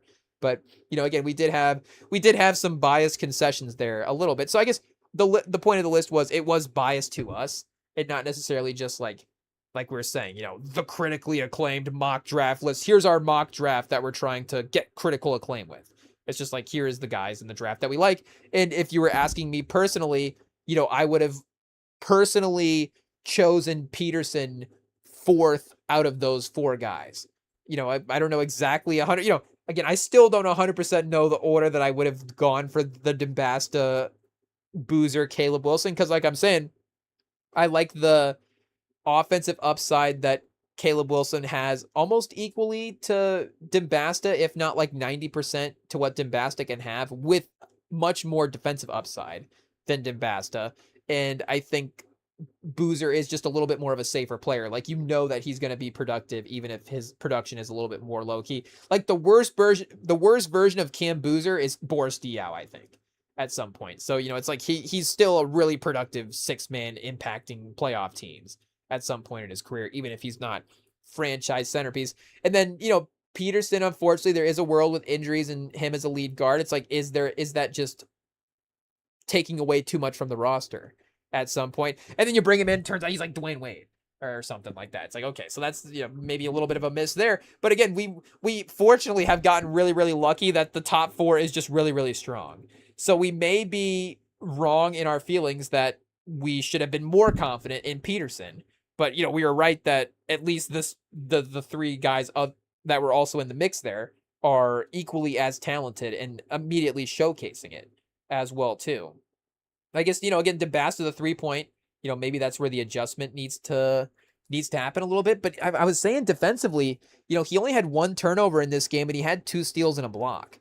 So I don't really, again, I'm not saying this negatively. Like, I'm not mentally for Dembasta to be a great number 1 pick. I'm not needing him to be an all NBA level defender. Like, again, I think his scoring upside is special enough that it could be all NBA in its own. Again, everybody in the NBA needs to be a good defender. I think it's a baseline sort of, thing that, hey, yo. But, if he's not going to be Kawhi, but he could still be a really, really good, impactful guy, and 2 steals and a block. Like I'm saying, his physicality can be a problem. And I did have this game on the other night. I guess I didn't. I only watched. Maybe that's what it was. Maybe I thought I was watching SportsCenter. It was like halftime for the game. Did I like fall asleep during the game? Was this late? I guess I don't know. But we have to replay the night. But either way, because I do remember now seeing Trey Johnson on the court, and I was like, I totally forgot about Trey Johnson. And I don't know if we're viewing him in this sort of Wizards rebuild. It's like, okay, they've got, Davis, Trae Young, Dembasta, and Trey Johnson. But Trey Johnson is like one of their more recent first round picks and like more in the timeline with, again, if we're considering the rebuild Trey Young and Davis, that is better than what they've had. But if we're talking about that quote unquote like decade building block situation, like that is more the Dembasta, Trey Johnson, Bub Carrington, Alex. We're forgetting about Alex Sarr. So you have Sarr as well too, but Johnson is in that mix. So, again, just to see him out there, decently efficient production as well too. The 3-point jumper still needs to happen, but his attacking was really good. And unfortunately, again, he's not like a point guard setting guys up quite yet. But like we're saying, they're bringing in other guards and stuff around him, so he will probably be more of a 6-man third guard type of role. And I think that was probably projecting pause a little bit more confidently for his skill set draft time than him being again like a lead franchise guard. But he had that upside scoring, so apparently that's what the Wizards were going for here, and they decided to take the swing with that as well too. And if I'm not mistaken, is that the same as, was he in the Jeremiah Fears draft and there was maybe one other guy there as well too? So again, it was kind of who they were choosing from as well. If they were going for the group think draft pick at the time, Trey Johnson was in the mix there. Here, let's go see real quick, because that is a real interesting pick. Again, in terms of, he was a rookie last year, so kind of forgotten about. So it was him and Carrington were the 2 picks. Did they have 3 picks? Sarr, Carrington, and Trey Johnson. So they picked him 6th overall. And again, very productive stuff to build off of. 12 points, 36% from 3 is very, very, very, very good starting point for a rookie in the NBA there. Edgecombe, Knuppel, Ace Bailey. So that top 5, ended up being like kind of the consensus prestige top 5, if that makes sense. Like those were the names that everybody in the, like, even if Knuppel or Edgecombe were ranked lower down the list, like those were the names that kind of the NBA community collectively were, agreed on as the top of the draft. Again, there was a tiers there. Cooper Flagg was number 1, Dylan Harper was number 2, but Edgecombe, Knuppel, Ace Bailey, makes sense for the rest of the top 5. So the next couple of picks, Jeremiah Fears and Igor Denham, you're not necessarily being like major regrets there. Even Murphy Boyles, really, really good defender, but you still think that Johnson's skill set, there's still the path for him to be, equally to more impactful than Murphy Boyles. Same with Malawach, and then Coward as well too does, look like he could be a really productive wing, and that would be an interesting guy to have there in Washington, a very win now type player. And then, Derek Queen, you trade 2 first-round picks for him, so if you had Derek Queen and Davis in Washington and Alex Sarr, that'd be crazy. But again, Trey Johnson does, make sense as well too. Like I'm looking back at this, Sorber, Yang, like even in the 20s, like usually there's a guy in the 20s, they're like, oh, how did Draymond or, Brunson the 35th pick, like how did Brunson not go 6th in the draft? It's like, okay, I guess that, yes, could have happened because he could have been drafted anywhere. But also going into draft night, we thought that wasn't going to happen. So, we can't blame the teams at 6 in the same type of way when the entire NBA community was against it. Maybe Kasparis in Milwaukee, like now has like a good run or something. And we're like, if only the Wizards had drafted Kasparis at number 6. And it's like, well, yes, but the guy went 20 at draft night. So it's like they weren't even, bringing him in for an interview Which again, that we're like, okay, we bring him in for an interview and then realize he's the sixth best player of the draft, and then you draft him. But the point is that, it'd be interested. Trey Johnson's also on the, what happens this summer league watch list to see what's going on there. But yeah, again, the top four just continues to really, really impress here with some of the early stats. Maybe we need to look, is the summer competition, summer league competition, like worse or something? No, I think they're just, the NBA, it's the opposite. They're getting better, and the guys that are good in that, are getting better as well too. They're just continuing to be, impressive throughout for those teams that we mentioned. But Heat Milwaukee, I guess, the Giannis trade chat, summer league game, revenge. So do we have, was Giannis the only piece traded in that for Milwaukee? I guess Bobby Portis too. There was no piece that Milwaukee has that could be in this game, I guess. There's no or that Miami has that could be in this game. There was no draft pick or, random low contract guy, I don't think. But speaking of chat, our guy Casper, it's going to be a long way for him to be 6 in that redraft. 2 for 10 from the field. Oh, chat, Miami, this trade might be looking better even if Giannis is okay. So that's like the first sigh of relief play right there. Miami just like, okay. Whew. 2 for 10 in Summer League. Thank goodness we have Giannis. Burius, though, 18 points, 6 for 15. 1 for 5 from 3, but 3 rebounds, 3 assists. Really just obviously solid all-around play there. And that's kind of what you expected from him there as a, draft profile. Would be this additive sort of combo guard. Would Devin Booker be a world for him as a, potential upside? I don't even think that was talked about, and I'm not saying that that's like what I'm projecting for him, but I'm just saying that that's not even like a discussion that was had. It was just like, can he be a real good impact, I don't even know what the type of guard is, like Jay Crowder or something like that. CJ McCollum. Is he going to be like CJ McCollum for the Milwaukee Bucks, which again is still like a really productive player, but maybe he has a little bit more potential than that as well too. And just to see him get to be again like a, good sort of production stat line. Again, I'm looking at the score. It's like, wait a second, this game's 86 to 119. This was like not even close the entire time. But regardless, I guess, was there a quarter? Oh, third quarter, Milwaukee scored 7. So that's where things really fell apart. But regardless, Burrios, has a good stat line to look at there that is encouraging. We might have to pause that. I don't know. But Conwell continues to get the opportunity. 19 points on 16 shots for Miami. Our guy Donaldson, 4 for 5. I think Donaldson is going to be important for him. I think he'll be a Gabe Vincent type there. Conwell, they traded for on draft night. So he's, again, 16 shots. Like, he's going to play. For at least to start the season. They're going to have him as like the 7th, 8th man, worst case scenario, just see if they can work him into the rotation. But Donaldson will be there on the bench. And I think by game 30, he'll start playing minutes. And then by game 60, last 20 games, it'll be like, Donaldson's been playing like 18 minutes a game for the Heat. And he's like kind of decent. So yeah, I think that's like we're saying that Gabe Vincent role that he can take over there. So, shout out our Michigan man.